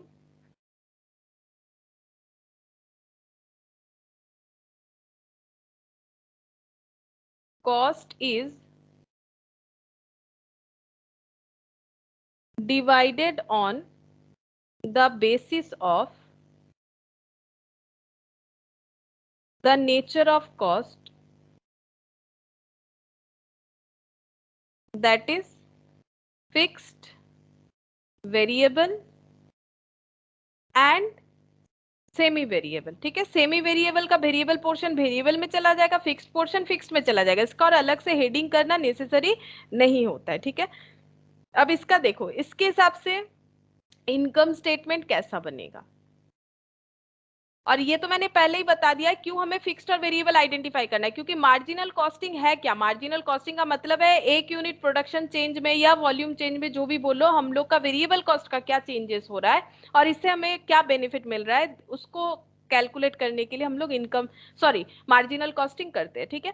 तो इसका इनकम स्टेटमेंट कैसे होगा? सेल्स, यहाँ पर भी सेल्स पहले रहेगा, इसमें कोई प्रॉब्लम नहीं, ठीक है। लेकिन हम लोग वेरिएबल कॉस्ट को अलग से नोट डाउन करेंगे, ठीक है। वेरिएबल कॉस्ट में जैसे मान लो डायरेक्ट मटेरियल, ये वेरिएबल कॉस्ट होता है, डायरेक्ट लेबर वेरिएबल कॉस्ट होता है, डायरेक्ट एक्सपेंस वेरिएबल कॉस्ट होता है, ठीक है। ये लेबर है, ये मटेरियल है, ठीक है। अच्छा, इसके बाद मान लेते हैं वेरिएबल कॉस्ट फैक्ट्री ओवरहेड का वेरिएबल पोर्शन, तो ये यहाँ पर चला जाएगा, ठीक है। ऑफिस एंड एडमिनिस्ट्रेशन ओवरहेड का वेरिएबल पोर्शन, तो वो वेरिएबल में चला जाएगा। सेलिंग एक्सपेंस का कोई अगर वेरिएबल पोर्शन है तो वो भी यहाँ पर आ जाएगा, ठीक है, यहाँ पर आ जाएगा। ये सब वेरिएबल कॉस्ट के अंडर में लिख रहे हैं। अगर फैक्ट्री ओवरहेड का भी तो हो सकता है ना फिक्स्ड वेरिएबल, जैसे अभी हम लोगों ने एडमिनिस्ट्रेशन का देखा उस तरह से, तो वेरिएबल का सारा एक जगह वेरिएबल पे लिख देंगे। और सेल से सारा वेरिएबल खर्चा माइनस करने के बाद जो मिलेगा उसका एक नाम होता है, उसको बोला जाता है कंट्रीब्यूशन, ठीक है। सिर्फ और सिर्फ वेरिएबल खर्चा, इसको प्रॉफिट नहीं बोलेंगे। प्रॉफिट कैसे बोल सकते हैं? सेल से टोटल कॉस्ट माइनस करने से जो आता है उसको बोला जाता है प्रॉफिट। लेकिन मैंने टोटल कॉस्ट कहाँ माइनस किया? मैंने तो सिर्फ और सिर्फ वेरिएबल कॉस्ट को माइनस किया। सेल से अगर टोटल कॉस्ट, ये देखो क्यों यहाँ पर प्रॉफिट आया, क्योंकि हम लोगों ने सेल से क्या माइनस किया? Total cost. क्योंकि यहाँ पर बाइफर्केशन तो किया ही नहीं। ऑफिस एंड एडमिनिस्ट्रेशन में अगर फिक्स्ड वेरिएबल दोनों है तो भी यहीं पर है, अगर एक है तो भी यहीं पर है। यहाँ पर भी सेम चीज, हम लोग तो बाइफर्केशन तो कर नहीं रहे, ठीक है। उसी तरह से यहाँ पर देखो कि अगर हम लोग अलग अलग कर लेते हैं तो कंट्रीब्यूशन बोलेंगे, ठीक है। कंट्रीब्यूशन बोलेंगे क्योंकि टोटल कॉस्ट का मतलब होता है फिक्स्ड और वेरिएबल। अगर हम लोग सिर्फ वेरिएबल कॉस्ट माइनस कर रहे हैं तो जो आएगा उसे हम लोग बोलेंगे कंट्रीब्यूशन, ठीक है। ये इस तरह से कर देते, लाइन यहाँ पर लगा देते कंट्रीब्यूशन, ठीक है। अब ये कंट्रीब्यूशन से हम लोग माइनस करेंगे फिक्स्ड कॉस्ट, ठीक है। अगर कंट्रीब्यूशन मतलब ये बताते हैं क्या होता है कंट्रीब्यूशन। सेल से प्रॉफिट, सॉरी, सेल से वेरिएबल कॉस्ट माइनस करने के बाद जो आया उसे कंट्रीब्यूशन बोलेंगे। अब कंट्रीब्यूशन से फिक्स्ड कॉस्ट माइनस करने से जो आएगा इसको हम लोग बोलेंगे नेट प्रॉफिट, ठीक है। तो ये यहाँ पर भी हम लोग प्रॉफिट ही निकालेंगे, ठीक है। अगर इनकम स्टेटमेंट बनाने बोले तो अकॉर्डिंग टू मार्जिनल कॉस्टिंग हमें fixed variable and semi variable को अलग अलग करके दिखाना चाहिए। लेकिन यहाँ पर एक नया टर्म हमें देखने को मिलेगा, दैट इज कंट्रीब्यूशन, ठीक है। हम लोग कंट्रीब्यूशन अभी बताते हैं क्या होता है। उसके पहले और एक कॉस्ट यहाँ पर कभी कभी पूछ लेता है, देखो डिफरेंशियल कॉस्ट, ठीक है। ये एक बार देख लो कि डिफरेंशियल कॉस्ट क्या होता है, उसके बाद हम बताते हैं कि कंट्रीब्यूशन क्या होता है। डिफरेंशियल कॉस्ट, ठीक है।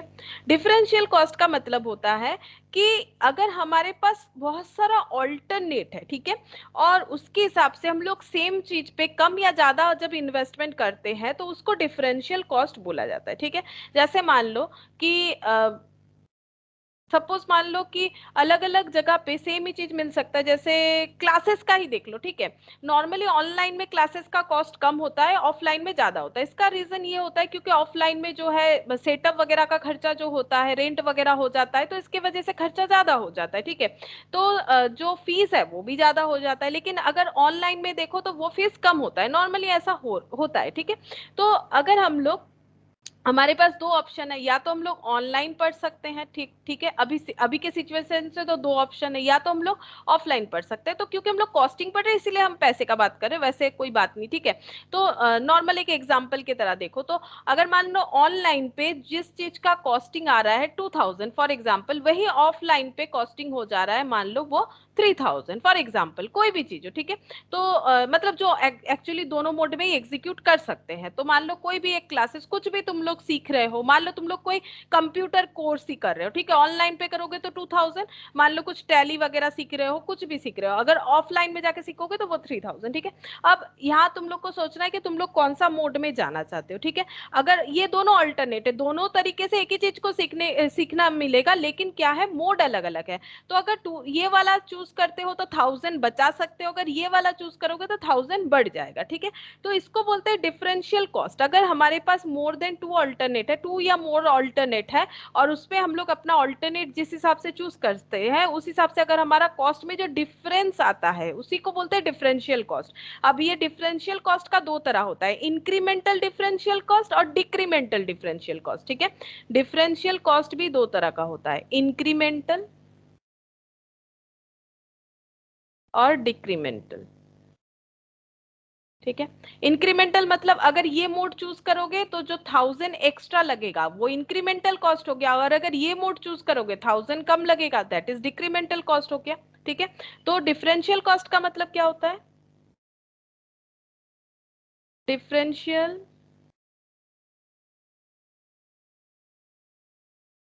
Cost,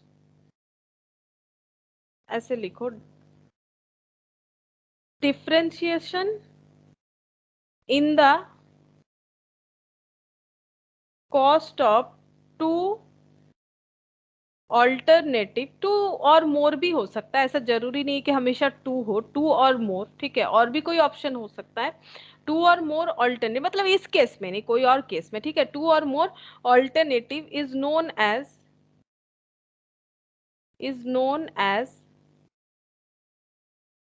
differential costing. ठीक है, डिफरेंशियल कॉस्टिंग बोलेंगे। अब इंक्रीमेंट हो जाता है, हम लोगों ने ऐसा ऑल्टरनेट चूज किया, हमारा खर्चा बढ़ गया, that is incremental differential cost. हम लोगों ने ऐसा ऑल्टरनेट चूज किया जिसके वजह से हमारा कॉस्ट कम हो गया, that is decremental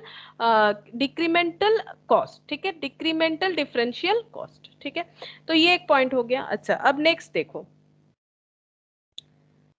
marginal costing का जो हम लोग का स्टेटमेंट बना था ये कुछ इस तरह से बना था। ठीक है, तो ये मैंने स्टेटमेंट फॉर्मेट में लिखा। अब इसको अगर हम लोग इक्वेशन फॉर्मेट में लिखते हैं, ठीक है, इसको हम लोग इक्वेशन फॉर्मेट में भी लिख सकते हैं। तो मार्जिनल कॉस्ट स्टेटमेंट, फिर से आते हैं उसी पॉइंट पे, देखो हम लोगों ने क्या लिखा, सेल्स, ठीक है, minus variable cost. Variable cost का अगर डिटेल्स नहीं लिखते हैं तो जो निकल के आता है दैट इज कंट्रीब्यूशन। ठीक है, अभी तक मैंने बताया नहीं कंट्रीब्यूशन क्या होता है एक्चुअली। फिर वहां से फिक्स्ड कॉस्ट लेस कर देंगे तो प्रॉफिट मिल जाएगा, सीधा सा बात यही है कि टोटल कॉस्ट लेस कर दिया, क्योंकि तुम लोग वेरिएबल और फिक्स्ड कॉस्ट तो पता ही है, ये दोनों क्या होता है, टोटल कॉस्ट। बस यहाँ पर सिर्फ वेरिएबल कॉस्ट माइनस करने पे एक नया नाम एडिशन हुआ, दैट इज कंट्रीब्यूशन। अगर हम लोग इसको एक इक्वेशन फॉर्मेट में लिखते हैं, कैसे इक्वेशन फॉर्मेट में, मतलब ऐसे स्ट्रेट लाइन, मतलब इक्वल देके इक्वल के इधर कुछ और इक्वल के इधर कुछ, that is called equation. Equation का मतलब क्या होता है, इक्वल ना, इक्वल साइन देके कुछ लेफ्ट हैंड साइड रहना चाहिए, कुछ राइट हैंड साइड रहना चाहिए। तो हम लोग ऐसे लिख सकते हैं, sales minus variable cost minus fixed cost, sales minus variable cost minus fixed cost equal to क्या हो जाएगा, प्रॉफिट। ठीक है, इक्वल टू हो गया प्रॉफिट। अब इसको हम लोग ऐसे लिख सकते हैं, sales minus variable cost equal to क्या हो जाएगा, प्रॉफिट, और ये अगर इधर आ जाएगा तो ऐड होके बन गया फिक्स्ड कॉस्ट। ठीक है, ऐड होके बन गया फिक्स्ड कॉस्ट। ठीक है, तो ये जो बना ना, ये जो इक्वेशन बना, इक्वल इधर कुछ और इक्वल देके इधर कुछ, इसी को बोला जाता है मार्जिनल कॉस्ट इक्वेशन। कभी कभी क्वेश्चन आ सकता है कि मार्जिनल कॉस्ट इक्वेशन कौन सा है, तो ये बहुत सारा ऑल्टरनेट दे देगा, तुम लोग को सही देख के चूज करना पड़ेगा मार्जिनल कॉस्ट इक्वेशन क्या है। ठीक है, तो ये होता है मार्जिनल कॉस्ट इक्वेशन, बहुत ही आसानी से याद रख सकते हो। इसके आगे अगर और थोड़ा सा हम लोग लिखना चाहे तो लिख सकते हैं सेल्स माइनस टोटल कॉस्ट, ऐसे भी लिख सकते हो, sales minus total cost equal to profit. ठीक है, अब टोटल कॉस्ट का मतलब क्या होता है, टोटल कॉस्ट का मतलब होता है fixed cost and variable cost. ठीक है, तो एक काम करते हैं, और एक पॉइंट से भी इसको दिखा सकते हैं, देखो ऐसे करके, यहाँ पर हम यहाँ लिख देते हैं sales minus total cost equal to profit. ठीक है, अच्छा, sales minus variable cost plus fixed cost, क्योंकि टोटल कॉस्ट का मतलब हम यहाँ पर बोलना चाहते हैं वेरिएबल फिक्स्ड। क्यों वेरिएबल फिक्स्ड बोल रहे हैं, क्योंकि हम तो मार्जिनल कॉस्टिंग का बात कर रहे हैं, इसीलिए कॉस्ट को मैंने बाई जो नेचर है वो डिवाइड किया है, दैट इज वेरिएबल फिक्स्ड। तो सेमी वेरिएबल कहाँ गया, मैंने बोला है कि सेमी वेरिएबल का वेरिएबल पोर्शन वेरिएबल में ऐड हो जाएगा, फिक्स्ड पोर्शन फिक्स्ड में ऐड हो जाएगा, तो बना तो वही आखिर में वेरिएबल और फिक्स्ड कॉस्ट।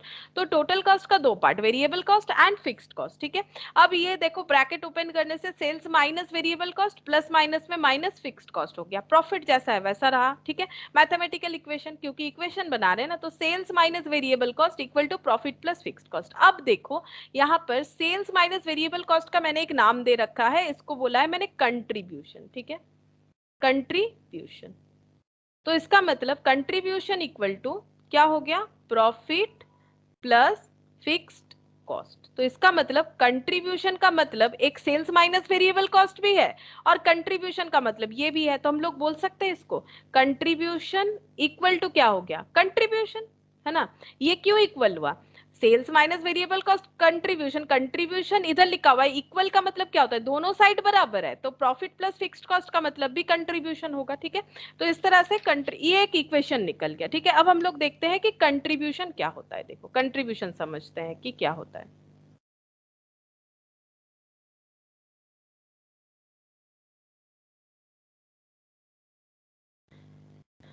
अच्छा, तो कंट्रीब्यूशन के लिए हम लोग एक एग्जांपल से समझते हैं। सपोज मान लो सभी के पास एक खर्चा करने के लिए हर मंथ कुछ पैसा रहता है, ठीक है। तो उसमें से तुम लोग कुछ फिक्स्ड खर्चा कर सकते हो, कुछ वेरिएबल खर्चा कर सकते हो, मतलब ऐसा होता है। स्पेशली जो लोग बाहर रहते हो उनको अच्छे तरीके से समझ में आएगा फिक्स्ड खर्चा क्या होता है तुम लोगों का। जो लोग बाहर रहते हो, ठीक है, पीजी वगैरह में रहते हो, तो बोलो फिक्स्ड खर्चा क्या होता है तुम लोगों का। घर से जब तुम लोगों को खर्च, रेंट, ठीक है, ये फिक्स्ड होता है। वेरिएबल रेंट वेरिएबल क्या होता है बोलो, वेरिएबल खर्चा क्या है बताओ। ट्रैवलिंग इधर उधर जो होता है। हाँ, इधर उधर जा रहे हो, या फिर मान लो अगर खाने पीने का खर्चा भी एक फिक्स्ड है, मान लो पीजी वगैरह में ऐसा फैसिलिटी है कि मंथली इतना तो फिक्स्ड होता है, लेकिन उसके बाहर भी अगर कभी कभार कुछ खाना पीना हम लोग कर ही सकते हैं, इसमें कोई बड़ा बात नहीं। या फिर कुछ पेन बुक्स खरीद रहे हैं तो ये वेरिएबल खर्चा हो सकता है। तो सीधा बात है, मतलब हम लोग जो बाहर रहते हैं उनको ज्यादा अच्छे से समझ में आता है कि फिक्स्ड क्या है वेरिएबल क्या है। घर पे रहते हो तो उतना शायद ना समझ में आए, लेकिन हाँ, मोबाइल तो सब यूज करते हो ना, मोबाइल का खर्चा जो भी तुम लोग मोबाइल में जो पैक देते हो, ठीक है, जो पैक यूज करते हो, जो कितना भी करो, 600 हो, 200 हो, 300, जो भी जो करते हो, क्या वो तुम लोग का फिक्स्ड होता है ना। नॉर्मली अगर मान लेते हैं फिक्स्ड होता है, हो सकता है वेरी भी कर सकते हो, उसमें कोई प्रॉब्लम नहीं, लेकिन अगर फिक्स करते हो तो वो एक खर्चा फिक्स है। या फिर अभी ऑनलाइन पढ़ने के लिए सब कोई नेट पैक यूज करते हो, एक ही तरह का नेट पैक यूज करते हो जिससे अच्छे तरीके से क्लास कर सकते हो, तो वो भी तुम लोग का फिक्स्ड खर्चा है, ठीक है। स्टूडेंट लाइफ में देखो, बाकी वेरिएबल खर्चा बहुत सारा हो सकता है। अब मान लो कि जो पैसा मिलता है, ठीक है, पैसा जो मिल रहा है डेली हर मंथ के लिए, सपोज हर मंथ के लिए तुम लोग को जो पैसा मिलता है वो है 10,000, ठीक है। सभी को हम एक बार ऐसे ही कंसिडर करते हैं कि सभी को 10,000 मिलता है, ठीक है। और इसमें से मनी रिसिप्ट लिख देते हैं, ठीक है, मनी रिसिप्ट, पैसा मिल जाता है 10,000। और तुम लोग को पता है कि इसमें से एक खर्चा तो कटना ही है, मतलब ये खर्चा तो मुझे करना ही पड़ेगा, fixed expense. Suppose fixed expense हो जाता है 6,000, ठीक है, 6,000, ठीक है। अच्छा, और वेरिएबल खर्चा जो है वो डिपेंड करता है। फिक्स्ड खर्चा मैंने 6,000 ले लिया, फिर भी हाथ में 4,000 बच जाता है, और इससे तुम लोग वेरिएबल खर्चा कर सकते हो, जैसे कुछ एक्स्ट्रा खाना वाना खा लिया, ठीक है, या फिर मान लो कुछ बुक्स वगैरह खरीद रहे हो, कुछ भी एक्स्ट्रा खर्चा, ठीक है, इसमें हम बाकी सारा खर्चा मान लेते हैं। तो 10,000 था, उसमें से जो वेरिएबल खर्चा है, सपोज वेरिएबल खर्चा इस बार कर दिया है 4,000, ठीक है, बचा कितना, 6,000, ठीक है। और फिक्स्ड खर्चा कितना है, अच्छा ये फिक्स्ड खर्चा को ना 4,000 कर देते, नहीं तो एग्जाम्पल नहीं बनेगा। फिक्स्ड खर्चा है 4,000, तो वेरिएबल खर्चा मान लो 4,000 किया, 6,000 पड़ा हुआ है। फिक्स्ड खर्चा तो पता है देना ही पड़ेगा, ये तो खुद के कंट्रोल में है, लेकिन फिक्स्ड खर्चा तो कंट्रोलेबल नहीं है, ये तो लगेगा ही लगेगा। तो कितना हो गया, 2,000। 2,000 क्या हो गया, बच गया हाथ में, ठीक है। तो तुम लोग बोल सकते हो कि इस मंथ का, मान लो ये जैन का है, जैन के मंथ में तुम लोगों के पास 2,000 रुपया पड़ा हुआ है, ठीक है। फिर से मान लो घर से 10,000 आ गए, ठीक है, या फिर मिले 10,000, वेरिएबल खर्चा कर दिया तुम लोगों ने सपोज 5,000, ठीक है, थोड़ा सा खर्चा बढ़ गया। अब बचा कितना, 5,000। 5,000 में फिक्स्ड खर्चा 4,000 आराम से दे सकते हो, बचा हुआ है ना पैसा 4,000, ठीक है। तो कितना हो गया, 1,000, ठीक है, ये हो गया 1,000। अब ये हो गया फेब का मंथ, ठीक है, ये हो गया फेब का मंथ। अब मान लो मार्च जो चल रहा है, ठीक है, फॉर एग्जांपल मार्च का मंथ, मान लो ये भी खत्म होने आ रहा है। अब मान लो मार्च में 10,000 रुपए आ गए, ठीक है। अब तुम लोगों ने वेरिएबल खर्चा कर दिया, ठीक है, फिक्स्ड खर्चा देने का भी टाइम नहीं आया है, वेरिएबल खर्चा दे दिया, और मान लो वेरिएबल खर्चा 7,000 कर दिया, ध्यान नहीं दिया, बचा कितना, 3,000। अब क्या फिक्स्ड खर्चा दे पाओगे, जो 4,000 है, क्या होगा प्रॉब्लम, क्या फिक्स्ड खर्चा दे पाओगे, जब फिक्स्ड खर्चा देने का टाइम आएगा क्या फिक्स्ड खर्चा कवर कर पाओगे, नहीं। कितने का शॉर्टेज हो जाएगा, कहीं से तो जुगाड़ करना पड़ेगा, घर से बोलो या कुछ भी करो, कैसे भी कन्विंस कर। 1,000 का तुम लोग का हो गया कम, ठीक है, डेफिसिट बोल सकते हैं इसे, 1,000 का डेफिसिट हो गया। तो इसका मतलब ये अगर मेरा सेल है, अब तुम लोग तो कुछ सेल के बिहाफ में नहीं मिल रहा है, तुम लोग को 10,000 खर्चा मिल रहा है अपने खर्चे को एग्जीक्यूट करने के लिए 1 मंथ का। तो अगर ये कोई बिजनेस का सेल है, वहां से वेरिएबल कॉस्ट जो है वो चेंज हो रहा है, कभी 4,000, कभी 5,000, कभी 7,000, नॉर्मल सा बात है, वेरिएबल कॉस्ट चेंज होता है, लेकिन फिक्स देखो हर जगह सेम है। तो कंट्रीब्यूशन क्या हो गया, जैसे मैंने बोला सेल से वेरिएबल कॉस्ट माइनस करने से क्या होता है, कंट्रीब्यूशन। ठीक है, ये कंट्रीब्यूशन मैंने लैंग्वेज बताया तुम लोग को, कंट्रीब्यूशन होता है। अब कंट्रीब्यूशन क्या है, कंट्रीब्यूशन वो अमाउंट ऑफ कॉस्ट है, वो अमाउंट है, ठीक है, वो अमाउंट है जो हमारे फिक्स्ड कॉस्ट को कवर कर सकता है। अब देखो तुम लोगों ने पहले बार 4,000 खर्चा कर दिया जैन में, तुम लोगों के पास 6,000 बचा था, तुम लोगों ने आराम से अपना फिक्स्ड कॉस्ट पे कर दिया, कोई भी प्रॉब्लम नहीं हुआ। ठीक है, तो बिजनेस के केस में ये 2,000 जो बचा, क्या ये प्रॉफिट नहीं है? सोच के देखो, अगर ये सेल कर देते हैं, एक बार सोचो, इस एग्जाम्पल को हम बिजनेस एग्जाम्पल में ट्रांसफर कर देते हैं, सेल 10,000 का हुआ, वेरिएबल कॉस्ट 4,000 का हुआ, फिक्स्ड कॉस्ट 4,000 का था, तो 2,000 का प्रॉफिट हो गया, क्योंकि वेरिएबल कॉस्ट पे करने के बाद हमारे पास इतना पैसा बच गया जिससे हम लोग अपना फिक्स्ड कॉस्ट पे करेंगे। यहां पर भी वो हुआ, लेकिन प्रॉफिट जो है वो थोड़ा कम हो गया। क्यों कम हुआ?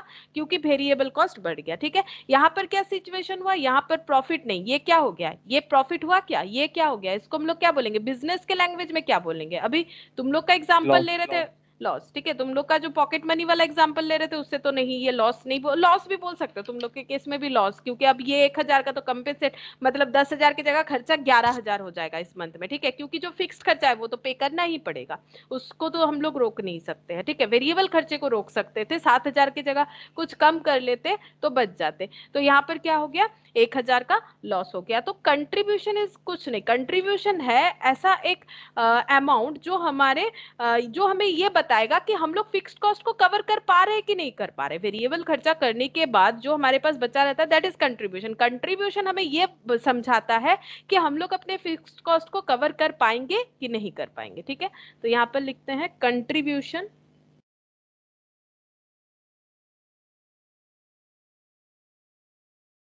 contribution is that amount which shows whether we are able to cover our fixed expenses or not। ठीक है, इसको बोलते हैं कंट्रीब्यूशन। ठीक है, तो आई होप कि अब कंट्रीब्यूशन समझ में आ गया होगा कि कंट्रीब्यूशन ये जो नया टर्म है ये क्या है। ठीक है, अच्छा अब हम लोग ये देखेंगे कि क्या क्या टेक्निक होता है जिससे हम लोग मार्जिनल कॉस्ट को जो है आइडेंटिफाई कर सकते हैं। ठीक है, टेक्निक मतलब बहुत सारा प्रोसेस होता है, बहुत सारा रेशियोज होता है। ठीक है, अलग अलग रेशियोज होता है, जिसको कुछ रेशियोज तो हम लोग परसेंटेज में कैलकुलेट कर सकते हैं। ठीक है, बहुत सारा रेशियोज होता है जिससे हम लोग ये कैलकुलेट कर पाएंगे कि हम लोग का मार्जिनल कॉस्टिंग कितना है। तो देखो, पहला है प्रॉफिट वॉल्यूम रेशियो। ठीक है, प्रॉफिट वॉल्यूम रेशियो,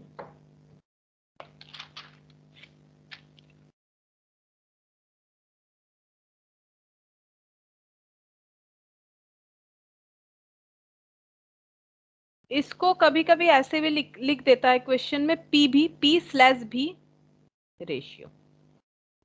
तो मैथमेटिकली अगर देखो रेशियो क्या होता है बता सकते हो? रेशियो मतलब जैसे x डिवाइडेड बाई y या फिर 2/3। ठीक है, तो दैट इज द रेशियो 2:3। अगर इस टू फॉर्मेट में ऐसे हम लोग लिखते हैं, मतलब डिवाइडेशन फॉर्मेट को जब हम लोग something bye something numerator denominator के हिसाब से लिखते हैं दैट इज कॉल्ड रेशियो।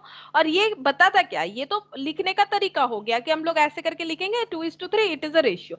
ये क्या होता है, ये रेशियो जो है एक दूसरे के अंदर क्या है, रिलेशन बताता है। ठीक है, एक दूसरे के अंदर रिलेशन बताता है कि रिलेशन क्या है। जैसे मान लो x का एज है, फॉर एग्जांपल x का एज है 2 ईयर, y का एज है 3 ईयर, तो x और y का एज का रेशियो है 2:3। ठीक है, तो ये रेशियो बताता है। तो रेशियो क्या है, कोई भी दो एलिमेंट्स के अंदर रिलेशनशिप एस्टैब्लिश करता है। तो यहाँ पर भी दो एलिमेंट है, देखो क्या क्या है, एक है प्रॉफिट और एक है वॉल्यूम। ठीक है, ये हो गया प्रॉफिट और इसको हम लोग वॉल्यूम, वॉल्यूम मतलब कितना हम लोग बेच रहे हैं, क्वांटिटी ऑफ सेल्स। ठीक है, तो क्वांटिटी ऑफ सेल्स कितना बेच रहे हैं और उससे कितना प्रॉफिट कमा रहे हैं, इन दोनों के अंदर जो रिलेशन कैलकुलेट करेंगे उसी को हम लोग बोलेंगे प्रॉफिट वॉल्यूम रेशियो। ठीक है, उसी को हम लोग बोलेंगे प्रॉफिट वॉल्यूम रेशियो। तो यहाँ पर रेशियो क्या है, रेशियो है रिलेशन बिटवीन टू वेरिएबल्स,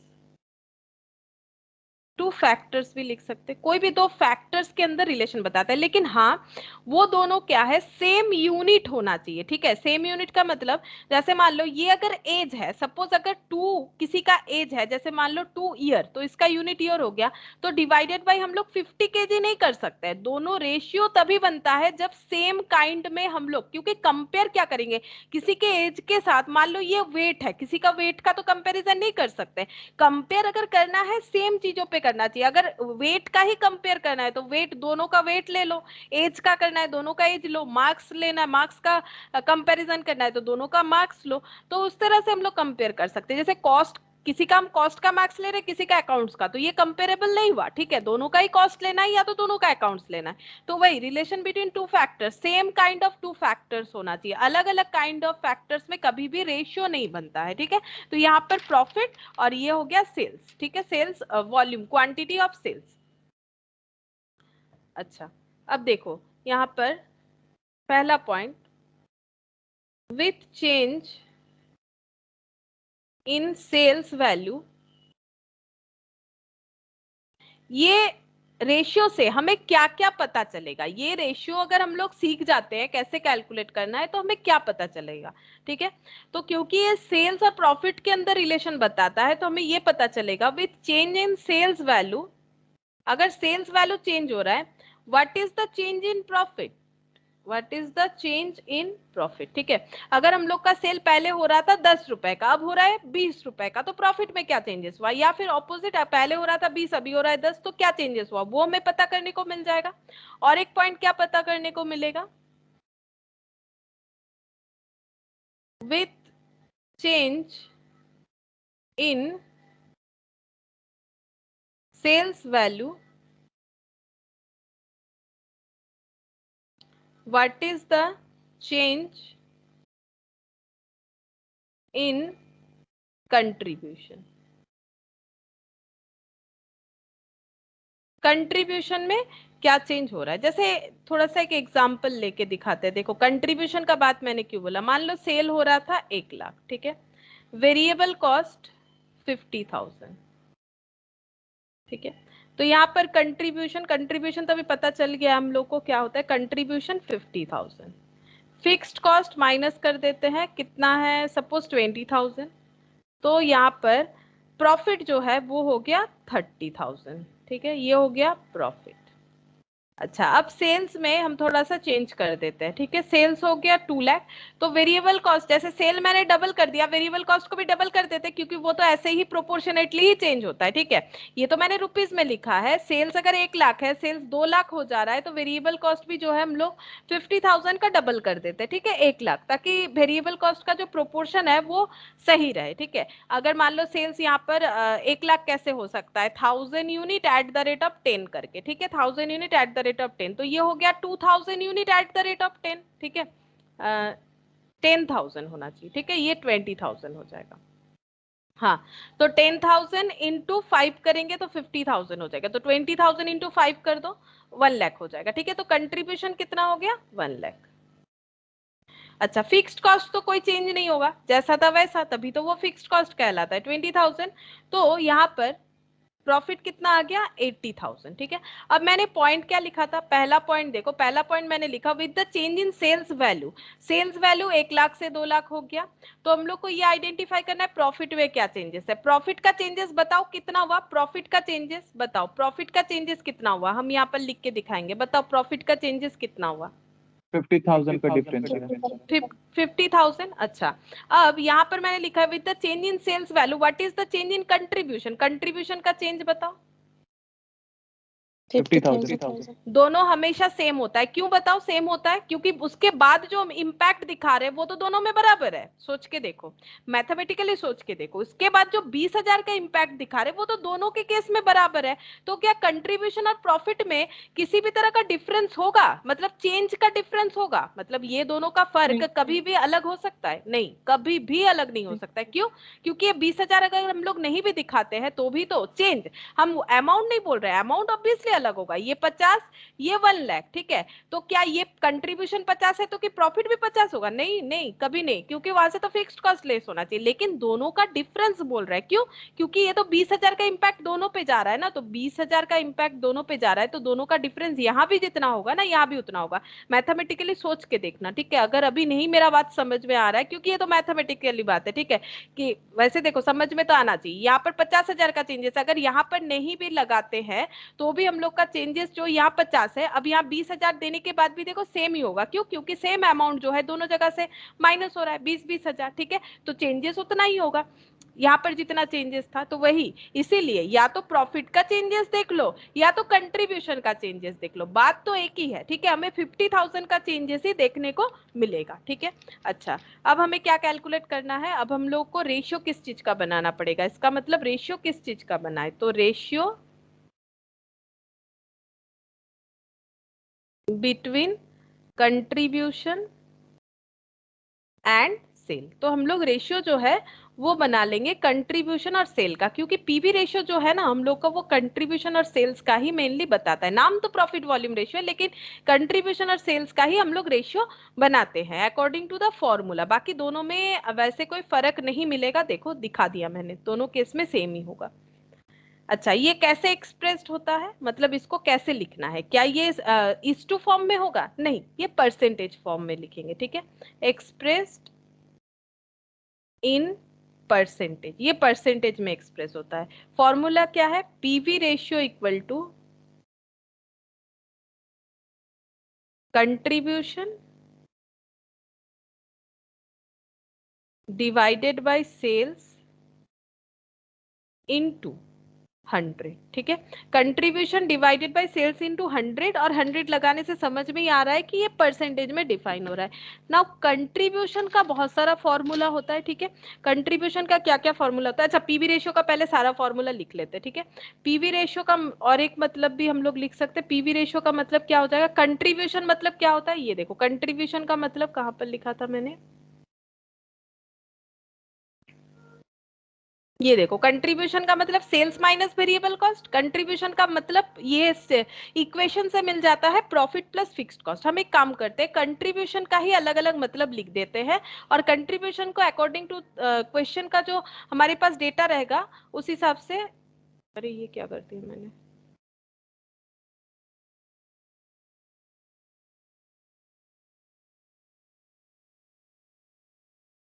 अच्छा है सारा, मुझे लगा सारा डिलीट हो गया, चलो ठीक है। हम लोग यहाँ पर लिखेंगे पीवी रेशियो के जगह हम यहाँ पर लिख देते हैं, ये देखो कंट्रीब्यूशन का और क्या क्या फॉर्मूला होता है देखो। तो कंट्रीब्यूशन इक्वल टू,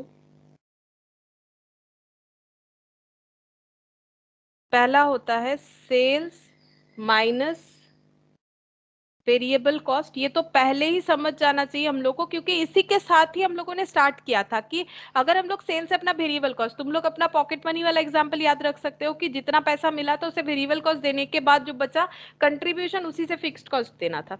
या फिर कंट्रीब्यूशन का मतलब क्या हो जाएगा, जो इक्वेशन फॉर्मेट हम लोगों ने बनाया था वहां पर इक्वल करके देखा हम लोगों ने, इसका मतलब और एक चीज हो जाता है फिक्स्ड कॉस्ट प्लस प्रॉफिट। देखो फिक्स्ड कॉस्ट प्लस प्रॉफिट, जब हम लोग इक्वेशन बनाए इधर से इधर किया, ये देखो डेटा को जस्ट इधर उधर चेंज किया तो प्रॉफिट प्लस फिक्स्ड कॉस्ट भी क्या हो गया, कंट्रीब्यूशन। तो कंट्रीब्यूशन का और एक मतलब हो जाता है प्रॉफिट प्लस फिक्स्ड कॉस्ट। और क्या हो सकता है, और एक फॉर्मूला होता है कंट्रीब्यूशन इक्वल टू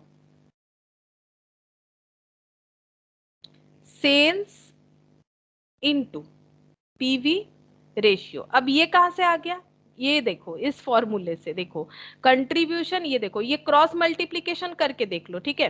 मान लो यहाँ पर अगर 100 नहीं है तो हम यहाँ पर दिखाते हैं PV ratio equal to C by S, मतलब कंट्रीब्यूशन बाई सेल्स। तो क्रॉस मल्टीप्लीकेशन करो तो contribution equal to PV ratio into sales, ठीक है। तो ये कुछ नया चीज नहीं है, लेकिन हाँ जिन लोग का एमसीक्यू बेस्ड आता है उन लोग को इस तरह का क्वेश्चन दे देता है, फिर कंफ्यूज कर देता है, ऐसा बहुत सारा डेटा दिया हुआ रहता है। तो अगर तुम लोग पॉइंट को समझ जाते हो तो रटने का कोई जरूरत ही नहीं है। ये कंट्रीब्यूशन तो सेल्स माइनस वेरिएबल कॉस्ट, यहाँ से तो कंसेप्ट स्टार्ट ही हुआ था। अब इसके जब हम लोग इक्वेशन फॉर्मेट बनाए तो फिक्स्ड कॉस्ट प्लस प्रॉफिट आ गया। अब ये कहां से आया भाई, ये तो इस फॉर्मूला से आया। ये फॉर्मूला कहां से आया, क्योंकि हमें क्या आइडेंटिफाई करना है, ये रहने ही दो ये वाला, ठीक है। हमें आइडेंटिफाई करना है प्रॉफिट और वॉल्यूम रेशियो, ठीक है। मतलब कितना सेल करके कितना प्रॉफिट, यानी कितना कंट्रीब्यूशन हम लोग कमा रहे हैं, क्योंकि चेंजेस जो है वो तो एक ही जैसा होता है, ठीक है। तो ये हो गया contribution divided by sales into 100। अब इस फॉर्मूले को अगर हम लोग इधर उधर करेंगे तो ये देखो, मतलब क्रॉस मल्टीप्लीकेशन करेंगे तो ये एक फॉर्मूला निकल के आ जाएगा, ठीक है। और एक फॉर्मूला होता है पीवी रेशियो का, अब वो कब अप्लाई होगा वो देखो, ये नया चीज है, ठीक है। यहाँ तो कंट्रीब्यूशन, अब कौन सा फॉर्मूला यूज करेंगे, अगर ये क्वेश्चन दिमाग में आ रहा है तो फॉर्मूला डिपेंड करेगा हमारे पास क्वेश्चन में डेटा क्या है, क्या हमारे पास वेरिएबल कॉस्ट है, सेल्स है तो ये यूज करो, क्या हमारे पास फिक्स्ड कॉस्ट और प्रॉफिट दिया हुआ है तो ये फॉर्मूला यूज करो, ठीक है। इस तरह से जो है हम लोग अपना फॉर्मूला रिक्वायरमेंट के हिसाब से यूज करेंगे। अच्छा, और एक फॉर्मूला होता है देखो,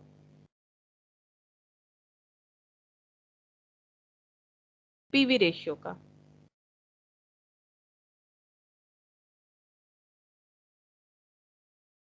पीवी रेशियो का फॉर्मूला और एक होता है change in profit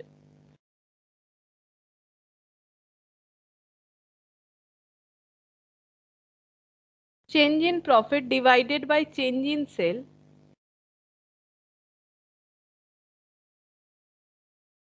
into 100। Change in profit divided by change in sale into 100, ठीक है। अब ये कब यूज करना है, ये क्वेश्चन भी तो दिमाग में आ सकता है, ये कब यूज करना है, जब हमारे पास मोर देन 1 ईयर का डेटा गिवन रहेगा, ठीक है, तब हम लोग ये वाला फॉर्मूला यूज करेंगे। मतलब 2 साल का हमारे पास प्रॉफिट है, 2 साल का हमारे पास सेल है, तो हम लोग ये यूज करेंगे। अब देखो, अब ये क्वेश्चन का आंसर मिल जाएगा कि हम लोग तो contribution by sales PV ratio बोलते हैं, फिर अचानक से प्रॉफिट क्यों कैलकुलेट करेंगे, क्योंकि देखो प्रॉफिट का चेंज और कंट्रीब्यूशन का चेंज एक ही जैसा होता है, ठीक है, हमेशा एक होगा। तो इसीलिए यहाँ पर अगर हम लोग चेंज इन प्रॉफिट भी देखते हैं सेल के अगेंस्ट में तो कोई भी प्रॉब्लम नहीं होगा, ठीक है। और ये फॉर्मूला कब यूज करना है, यहाँ पर लिख देते हैं, if data for more than 1 year is given. अगर 1 साल से ज्यादा पीरियड का डेटा गिवन है तो हम लोग ये फॉर्मूला यूज कर सकते हैं, ठीक है। अच्छा, अब देखो, अब लिखेंगे पीवी रेशियो क्या मेजर करता है, कैसे करना चाहिए वो तो पता चल गया, किन दोनों चीजों का रिलेशन हमें बनाना है। अब इससे हमें पता क्या चलेगा, PV ratio measures the profitability of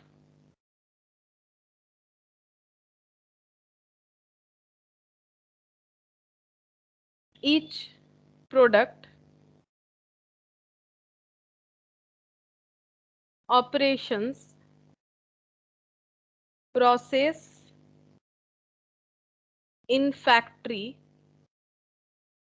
etcetera, ठीक है। तो ये हमें प्रॉफिटेबिलिटी बताता है, किसी भी रेस्पेक्ट में हमें प्रॉफिटेबिलिटी ही बताएगा। अच्छा, अब हायर पीवी रेशियो का मतलब क्या होगा बताओ, higher the PV ratio, PV ratio जितना ज्यादा होगा इससे क्या पता चलेगा बता सकते हो, इतना कुछ तो एनालिसिस मैंने बताया। पीवी रेशियो क्या हमें बताता है, कितने सेल के अगेंस्ट में कितना प्रॉफिट हुआ है। तो पीवी रेशियो 30% या पीवी रेशियो 40%, कौन सा बेटर है, बोलो, अपने दिमाग को यूज करके बताओ, पीवी रेशियो 30% अच्छा या 40% अच्छा, बताओ।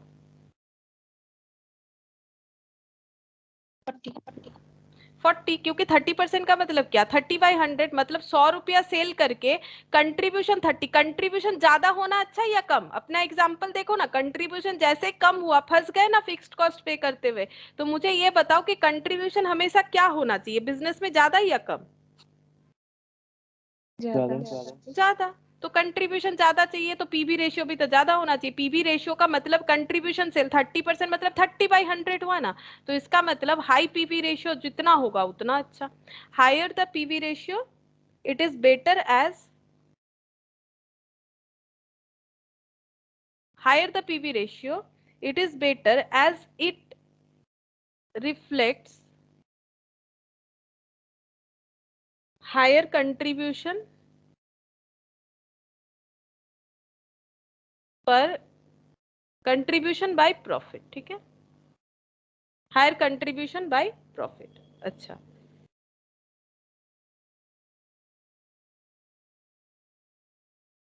यहां पर और एक पॉइंट देखो, जो रेशियो हम लोग निकालेंगे, यहाँ पर मैंने तो एक बताया पीवी रेशियो, ठीक है, और एक रेशियो भी होता है, ठीक है, एक पीवी रेशियो है, एक सीवी रेशियो भी होता है, ठीक है, वो भी देख लो। पीवी रेशियो के बारे में तो बहुत सारा डिस्कशन कर दिया। पीवी रेशियो का मतलब क्या होता है? कंट्रीब्यूशन एंड सेल्स का रिलेशनशिप, ठीक है।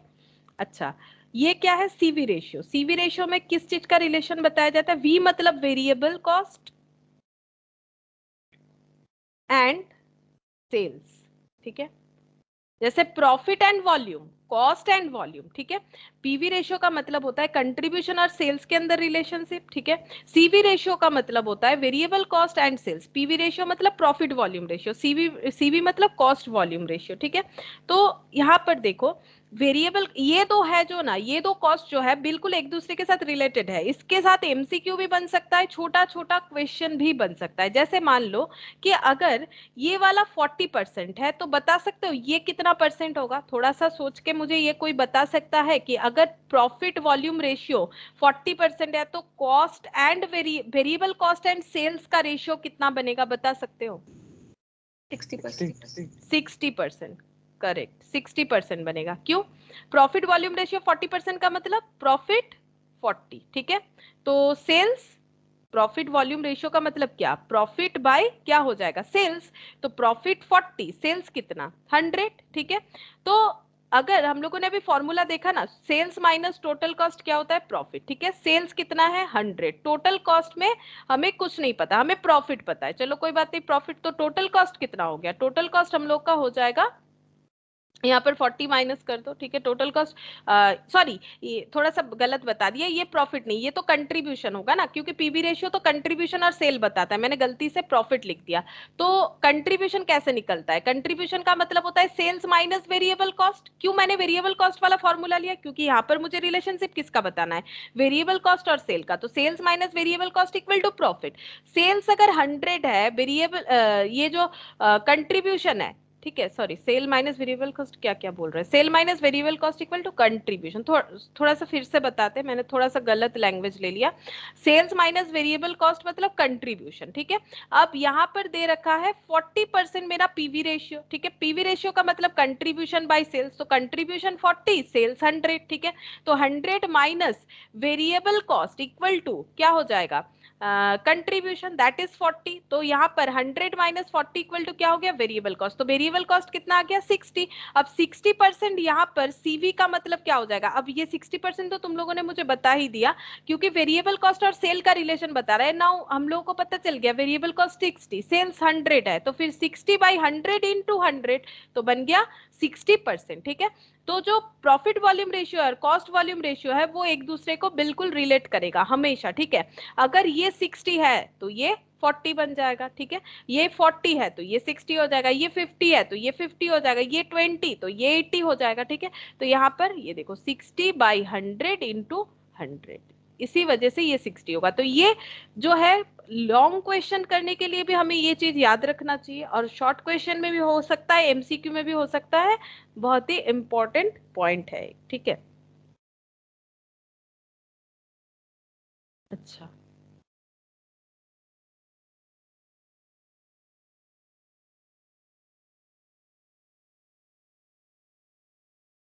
नेक्स्ट देखते हैं क्या इम्पोर्टेंट पॉइंट कुछ छूट रहा है क्या। एक सेकेंड।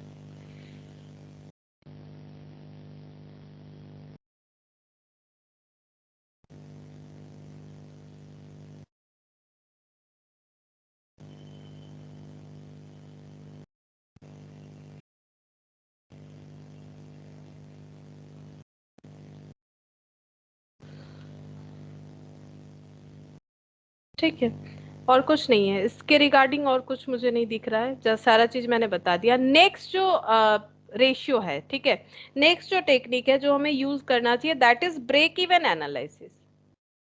ब्रेक इवन एनालिसिस, ठीक है। ये क्या होता है, ठीक है। ब्रेक इवन एनालिसिस क्या होता है? ब्रेक इवन एनालिसिस का मतलब होता है, ब्रेक इवन मतलब तुम लोग इकोनॉमिक्स में कभी ना कभी पढ़े होगे, ब्रेक इवन का मतलब no profit no loss situation, that is called break even, ठीक है। ब्रेक इवन पॉइंट मतलब ऐसा पॉइंट जहां पर जिस क्वांटिटी का सेल करके ना तो हमें प्रॉफिट हो रहा है ना तो हमें लॉस हो रहा है, उसको हम लोग बोलते हैं ब्रेक इवन पॉइंट। अब ब्रेक इवन जो पूरा कंडीशन है उसको एनालिसिस कैसे करेंगे, तो देखो यहाँ पर हमें किन चीजों के अंदर रिलेशनशिप ढूंढना है।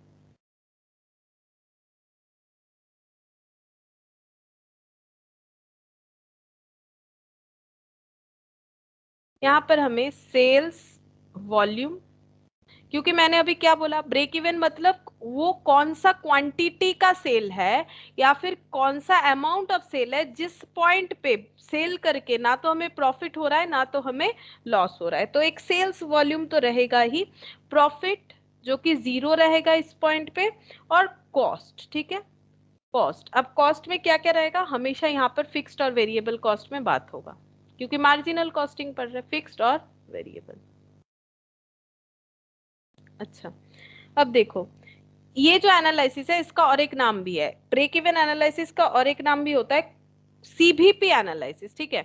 यहाँ पर लिख देते हैं, तुम लोग का अगर जगह नहीं है तुम लोग नीचे भी लिख सकते हो, सीबीपी एनालिसिस बोलते हैं, यहाँ पर ही लिख देते हैं ब्रेक इवन एनालिसिस और सीबीपी, यानी कॉस्ट वॉल्यूम, इसीलिए देखो कॉस्ट आ गया ना रिलेशनशिप में, कॉस्ट वॉल्यूम एनालिसिस और सीबीपी एनालिसिस, ठीक है, इसका और एक नाम। अच्छा, तो ये सारी चीजों को हमें एनालिसिस करना है। तो देखो क्या होता है, at different level of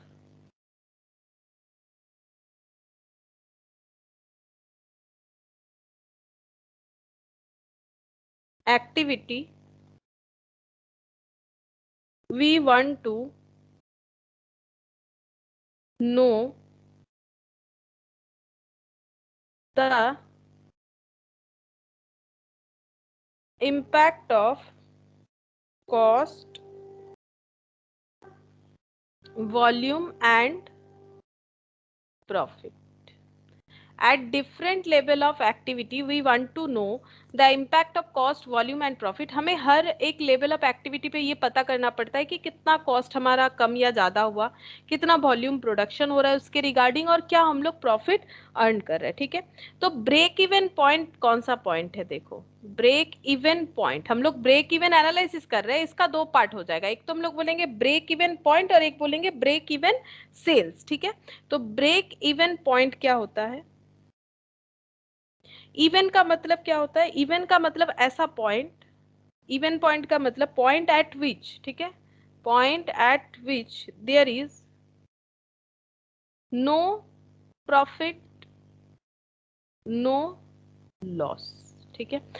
even point, even point का मतलब होता है यहाँ पर ऐसा एक पॉइंट जहां पर ना तो प्रॉफिट है ना तो लॉस है, ठीक है। अच्छा, और यहाँ पर पॉइंट का मतलब क्या है, एक्चुअली यहाँ पर पॉइंट का मतलब अगर बोले तो that is level of activity, ठीक है।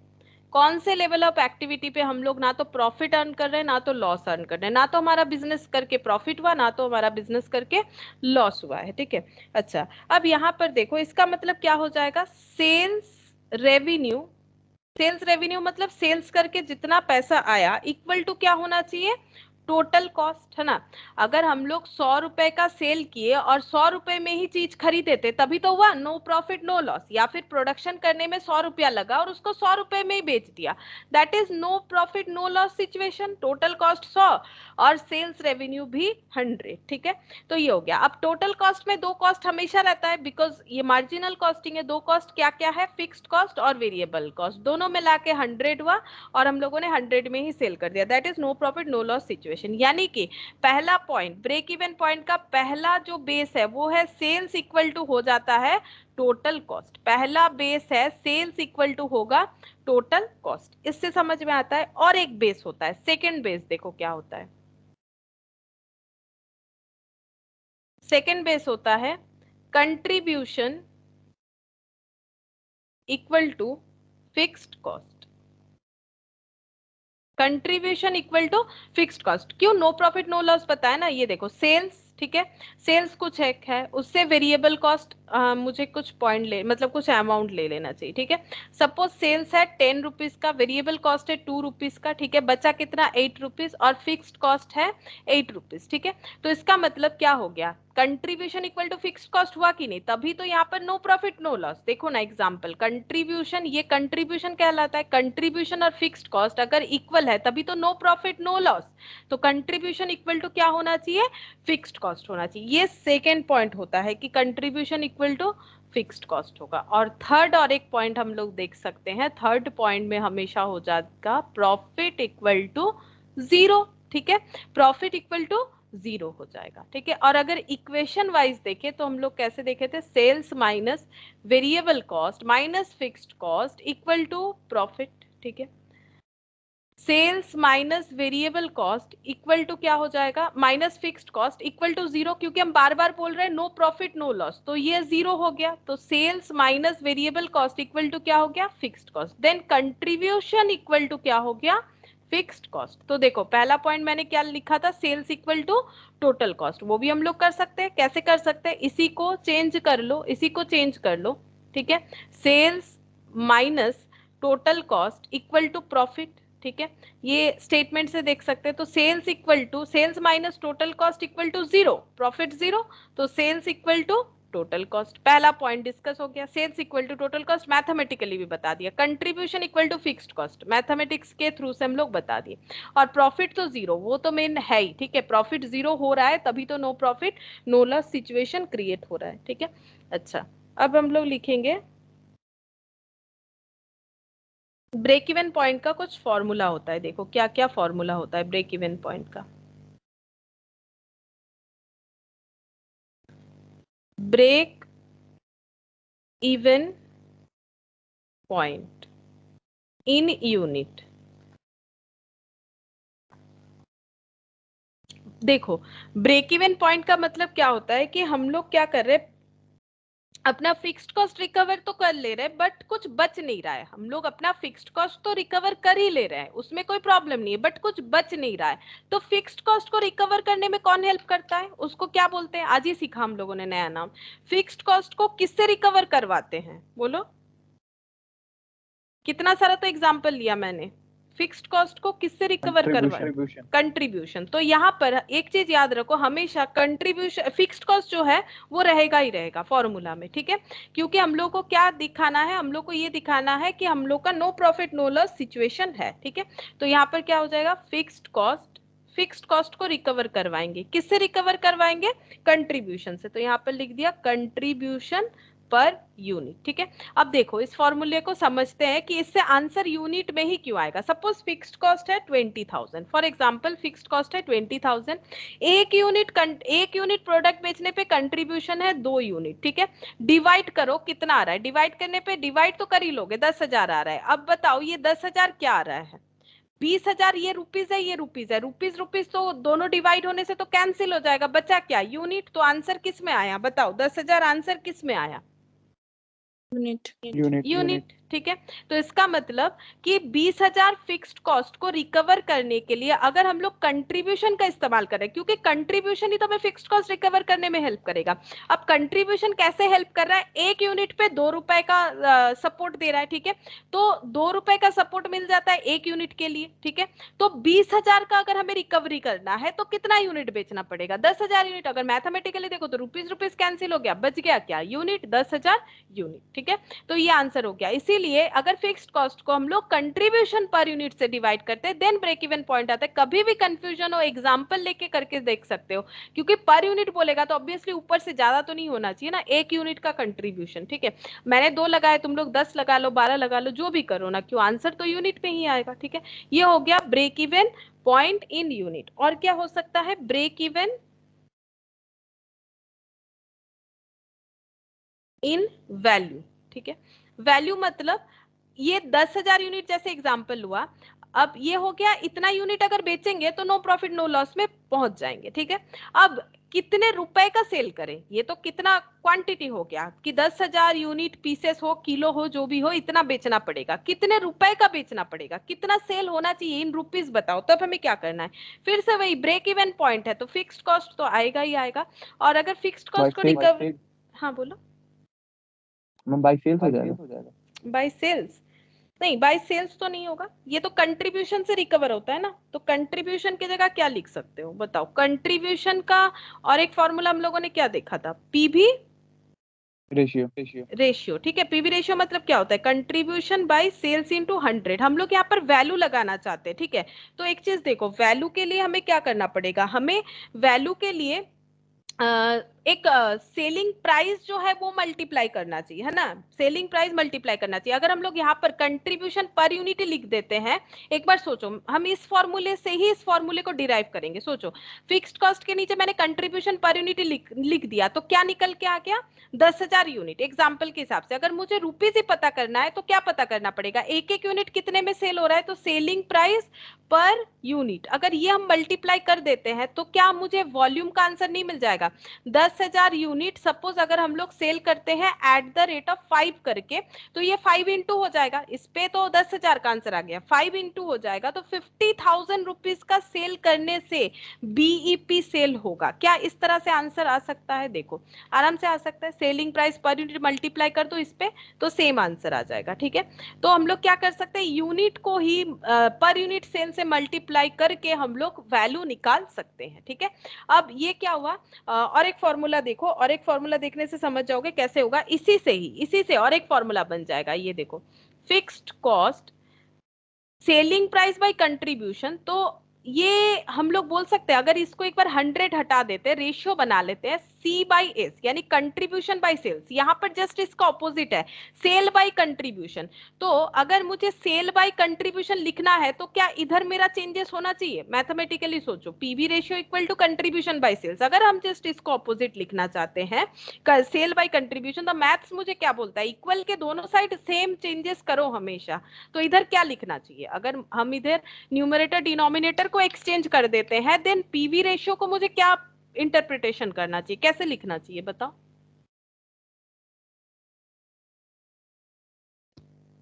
अरे इधर अगर 2/3 है, बीपी नहीं बी पे क्यों लिखेंगे हम लोग, सर मैथमेटिकल चेंजेस चाह रहे हैं। जैसे कि मान लो 2 इक्वल टू अगर 5/3 है, तो मैंने यहाँ पर 3/5 कर दिया, तो मैंने इसको अगर इंटरचेंज किया तो इसको भी इंटरचेंज करेंगे ना। तो 2 के नीचे कुछ नहीं, मतलब 1 है, तो 1, तो इसको क्या लिखना चाहिए, वही था मेरा क्वेश्चन कि पीवी रेशियो को क्या लिखेंगे, रेसिप्रोकल। हाँ 1 बाई, ये तो रेसिप्रोकली किया ना, 1 बाई पीवी रेशियो, ठीक है। तो ये अगर देखो कि फिक्स्ड कॉस्ट, अब ये पोर्शन पे ध्यान लगाना है हमें, ये वाला, ठीक है।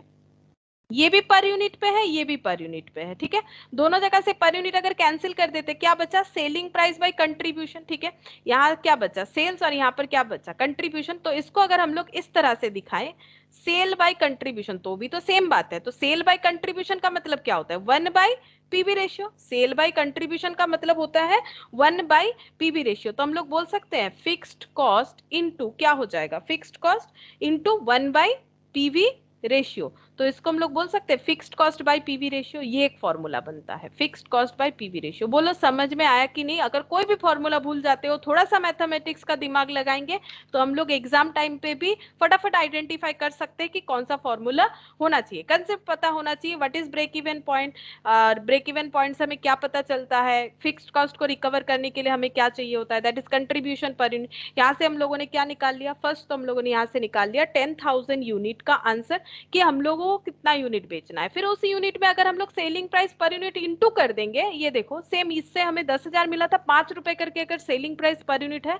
देन 50,000 हो गया वॉल्यूम। अब बोलो मुझे, अगर इससे ये इंटरप्रेट किए तो इसका आंसर किस में आएगा, रुपीस में आएगा, या फिर मतलब इसका आंसर क्या आएगा, 10,000 आएगा या 50,000 आएगा, बोलो इसका आंसर क्या आएगा। अगर fixed cost by PV ratio क्या हुआ है, जो इससे डिराइव हो रखा है, तो इससे आंसर क्या आएगा, रुपीस का आएगा या क्वांटिटी का आएगा, बोलो। इससे तो हम क्वांटिटी आएगा ना, वैल्यू का आंसर आएगा ना, वैल्यू का आएगा, करेक्ट, ये आंसर वैल्यू का आएगा ना। क्योंकि हम लोगों ने क्या किया, जस्ट इसको सेलिंग प्राइस बाय कंट्रीब्यूशन के जगह हम लोगों ने पीवी रेशियो लिखा है, लेकिन अगर इससे मेरा रुपीज आंसर आता है तो इससे भी मेरा रुपीज में ही आंसर आएगा। तो इसीलिए इन वैल्यू का दो फॉर्मूला होता है, इन वैल्यू का दो फॉर्मूला होता है, ठीक है, लेकिन बिल्कुल अलग नहीं है, उसी से ही बना हुआ है, ठीक है। लेकिन फिर दो क्यों याद रखे, एक याद रखने से क्या काम नहीं होगा, नहीं होगा, क्यों, डिपेंड करता है। अगर मेरे पास क्वेश्चन में पीवी रेशियो दे रखा है देन मुझे ये फॉर्मूला में शिफ्ट होना पड़ेगा, अगर मुझे पीवी रेशियो नहीं दे रखा है देन मुझे इस फॉर्मूले में शिफ्ट होना पड़ेगा, ठीक है। तो ये इस तरह से हो जाएगा। अब इसको भी थोड़ा सा हम लोग अलग करके लिख सकते हैं, fixed cost by contribution per unit का मतलब हो जाता है बीईपी पॉइंट। तो इसको हम लोग और एक तरह से लिख सकते हैं, BEP point, BEP into selling price per unit, ठीक है, ये लिख सकते हैं BEP into selling price per unit, और बीईपी का मतलब ये हो गया, ठीक है। इस तरह से सब्स्टिट्यूट करके होगा। तुम लोग भी अपने कॉपी में लिख के खुद से प्रैक्टिस करके देखो, जो भी मैंने बताया तो तुम लोग को इजीली याद हो जाएगा, और अगर नहीं लिखोगे तो ये सब ट्रांसफॉर्मेशन नहीं कर पाओगे। क्या ये ट्रांसफॉर्मेशन समझ में आ गया मैंने क्यों लिखा बीईपी, ये दोनों मैंने सेम रखा ना, तो बीईपी मतलब ये वाला BEP into selling price per unit, अगर मुझे 10,000 यूनिट बेचना है और वो भी 5 रुपए करके तो 50,000 हो जाएगा। तो ये भी फॉर्मूला है उस, और बीईपी का मतलब ये होता है, ठीक है, ये भी फॉर्मूला है और उससे ये भी फॉर्मूला है, तो तीन तरह का फॉर्मूला कैलकुलेट हो गया। अच्छा, और एक बीईपी होता है वो भी देखो, बीईपी इन परसेंटेज, परसेंटेज यानी इनटू 100 होना चाहिए, तो fixed cost divided by total contribution, ठीक है। तो फिक्स्ड कॉस्ट ऊपर टोटल लिखने का जरूरत नहीं, क्योंकि फिक्स्ड कॉस्ट हमेशा टोटल में ही लिखा जाता है, इसका कोई पर यूनिट होता ही नहीं है। अगर कोई सोचेगा कि टोटल नहीं लिखा हुआ है तो पर यूनिट, तो बिल्कुल गलत है, बिकॉज फिक्स्ड कॉस्ट तो हमेशा टोटल में ही होता है, उसका पर यूनिट का क्या वैल्यू है, कुछ भी नहीं, वो तो सही डेटा हमें बताएगा ही नहीं, फिक्स्ड कॉस्ट तो टोटल में ही हमेशा बताया जाता है, ठीक है। तो कंट्रीब्यूशन इंटू 100, ठीक है, ये हो गया। अच्छा, अब इसकी जगह और एक हो सकता है बीपी इन वैल्यू, ये कोई नया फॉर्मूला नहीं है, कैसे, ये देखो, ये क्रॉस मल्टीप्लीकेशन करने से ही मिल जाएगा, divided by total sales, in total sales in value equal into 100। नहीं, ये क्रॉस मल्टीप्लीकेशन करने से तो नहीं मिल रहा है, देखते हैं ये कैसे हो रहा है। BP in value equal to total sales, BP in value equal to total sales, ये वाला, ये क्रॉस मल्टीप्लीकेशन, ये देखो, fixed cost divided by contribution और सेलिंग प्राइस पर यूनिट, या फिर ऐसे भी समझ सकते हैं। देखो हम लोग क्या कैलकुलेट कर रहे हैं, हम लोग कैलकुलेट कर रहे हैं बीपी इन परसेंटेज, ठीक है। तो किसी भी चीज का परसेंटेज जब हम लोग निकालते हैं तो हम लोग कैसे कैलकुलेट कर रहे हैं, मान लो तुम लोग को किसी एक पेपर का ही परसेंटेज निकालना है कि अकाउंट्स में कितना मिला कि टैक्स में कितना मिला, तो जितना मिला डिवाइडेड बाय टोटल, ठीक है। तो बीईपी क्या है, ब्रेक इवन पॉइंट का सेल्स, अगर इन वैल्यू लिखा है तो कितना, मान लो 50,000 रुपए का सेल करने पे हम लोग बीईपी पे पहुंच गए, तो वो तो बीईपी सेल है कि 50,000 तक नो प्रॉफिट नो लॉस, ठीक है। लेकिन टोटल सेल कितना किया, हो सकता है टोटल सेल 60,000 का किया हो, ठीक है, क्योंकि ज्यादा ही होगा, कम तो नहीं हो सकता है। अगर मेरा बीईपी सेल 50,000 है तो मेरा टोटल सेल 50,000 से ज्यादा होगा या फिर एग्जैक्टली उतना ही होगा, 50,000 हुआ टोटल सेल, वही मेरा बीईपी था। या फिर मेरा सेल, ऐसा तो नहीं हो सकता है बीईपी 50,000 और टोटल सेल 40,000, क्या ये पॉसिबल है, कभी नहीं, ठीक है। मेरा ब्रेक इवन सेल अगर मेरा 50,000 है तो मेरा टोटल सेल तो उससे ज्यादा होना ही है ना, तो इसका मतलब ये BEP by total sales into 100 करने से हमें परसेंटेज मिल जाएगा कि टोटल सेल का कितना परसेंट सेल करने से हम लोग बीईपी में पहुंच सकते हैं। या फिर और एक फॉर्मूला है, BEP in percentage equal to BEP in unit divided by total sales in unit, just इसका ट्रांसफॉर्मेशन है, ठीक है। ये यूनिट में कैलकुलेट कर रहे हैं और वो वैल्यू में, बाकी आंसर सेम आएगा क्योंकि परसेंटेज निकाल रहे हैं ना, तो आंसर सेम आएगा। अच्छा, और एक होता है कैश ब्रेक इवन पॉइंट, ये क्या होता है, कैश ब्रेक इवन पॉइंट, एक बार यूनिट में निकाल के देखेंगे हम लोग और एक बार वैल्यू में। कैश ब्रेक इवन पॉइंट का मतलब होता है कैश फिक्स्ड कॉस्ट, ठीक है। ये उन लोगों को समझ में आएगा अच्छे तरीके से जो लोग एफएम करते हैं, अगर एफएम में ये पॉइंट आया हुआ है तो, ठीक है। वैसे हम समझा देते हैं, ऐसा नहीं कि तुम लोग को नहीं समझ में आएगा जो लोग एफएम नहीं करते हो। कैश फिक्स्ड कॉस्ट का मतलब होता है हमें सिर्फ वही फिक्स्ड कॉस्ट लेना है जिसका कैश आउटफ्लो होता है, ठीक है। वो फिक्स्ड कॉस्ट नहीं लेना है जिसका कैश आउटफ्लो नहीं होता है, लाइक डेप्रिसिएशन। डेप्रिसिएशन एक फिक्स्ड कॉस्ट है, ठीक है, लेकिन उसका कैश आउटफ्लो नहीं होता है, उसे तो हम लोग एक्सपेंस की तरह दिखाते हैं, वो एक नॉन कैश आइटम है। तो अगर हमें बोले कि सिर्फ कैश ब्रेक इवन पॉइंट निकालो, तो हमें सिर्फ कैश आइटम्स लेने चाहिए, नॉन कैश फिक्स्ड आइटम हम लोग नहीं लेंगे, ठीक है। तो इससे जो आंसर निकल के आएगा, कंसेप्ट सेम है, सिर्फ यहाँ पर डिफरेंस इतना हो जाएगा, cash fixed cost divided by contribution per unit.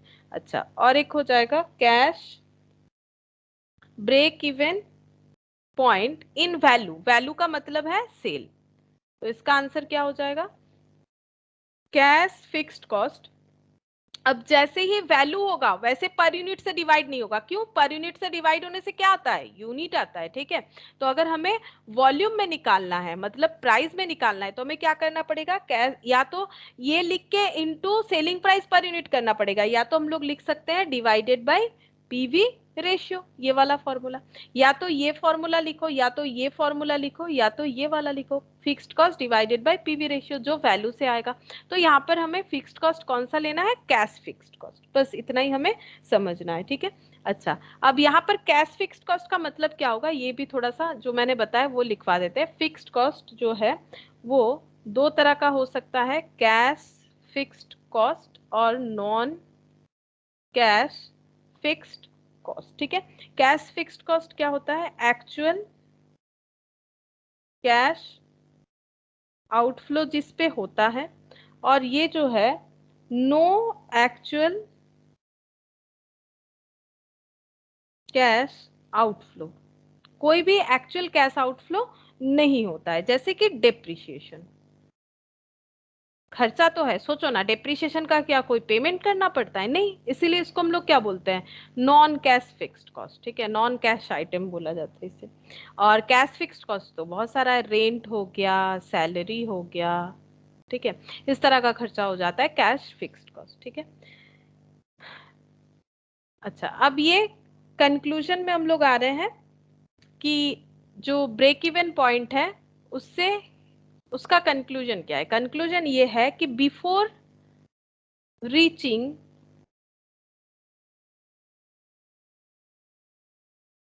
Break even point, break even point में पहुंचने के पहले कंपनी का क्या कंडीशन रहता है, बता सकते हो। ब्रेक इवन पॉइंट तक अगर कोई कंपनी नहीं पहुंच रही है तो वो भी किस में चल रही है, प्रॉफिट या लॉस, लॉस, कंपनी, हाँ, कंपनी इनकर्स लॉसेस।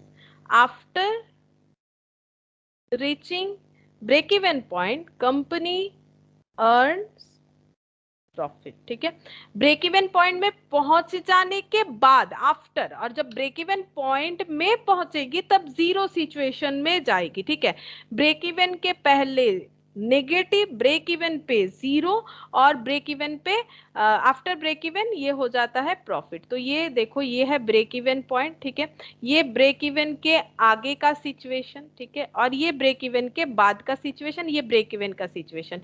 यहाँ पर ब्रेक इवन के आगे लॉस, ठीक है, ब्रेक इवन के बाद प्रॉफिट, बट ब्रेक इवन का क्या, ब्रेक इवन पे जीरो, यानी नो प्रॉफिट नो लॉस, ठीक है, ये सिचुएशन होगा। अच्छा, ठीक है, आज इतना ही करवाते, क्योंकि इसमें देखो बहुत सारा फॉर्मूला है, अभी हमें मार्जिन ऑफ सेफ्टी वगैरह और 2-3 फॉर्मूला है, ये हम लोग कर लेंगे तभी जाके क्वेश्चन कर सकेंगे। तो तुम लोग का टास्क यही रहेगा कि इसको बहुत अच्छे तरीके से रीड करना, नहीं तो फिर रट रट के फॉर्मूला नहीं कर पाओगे, ठीक है।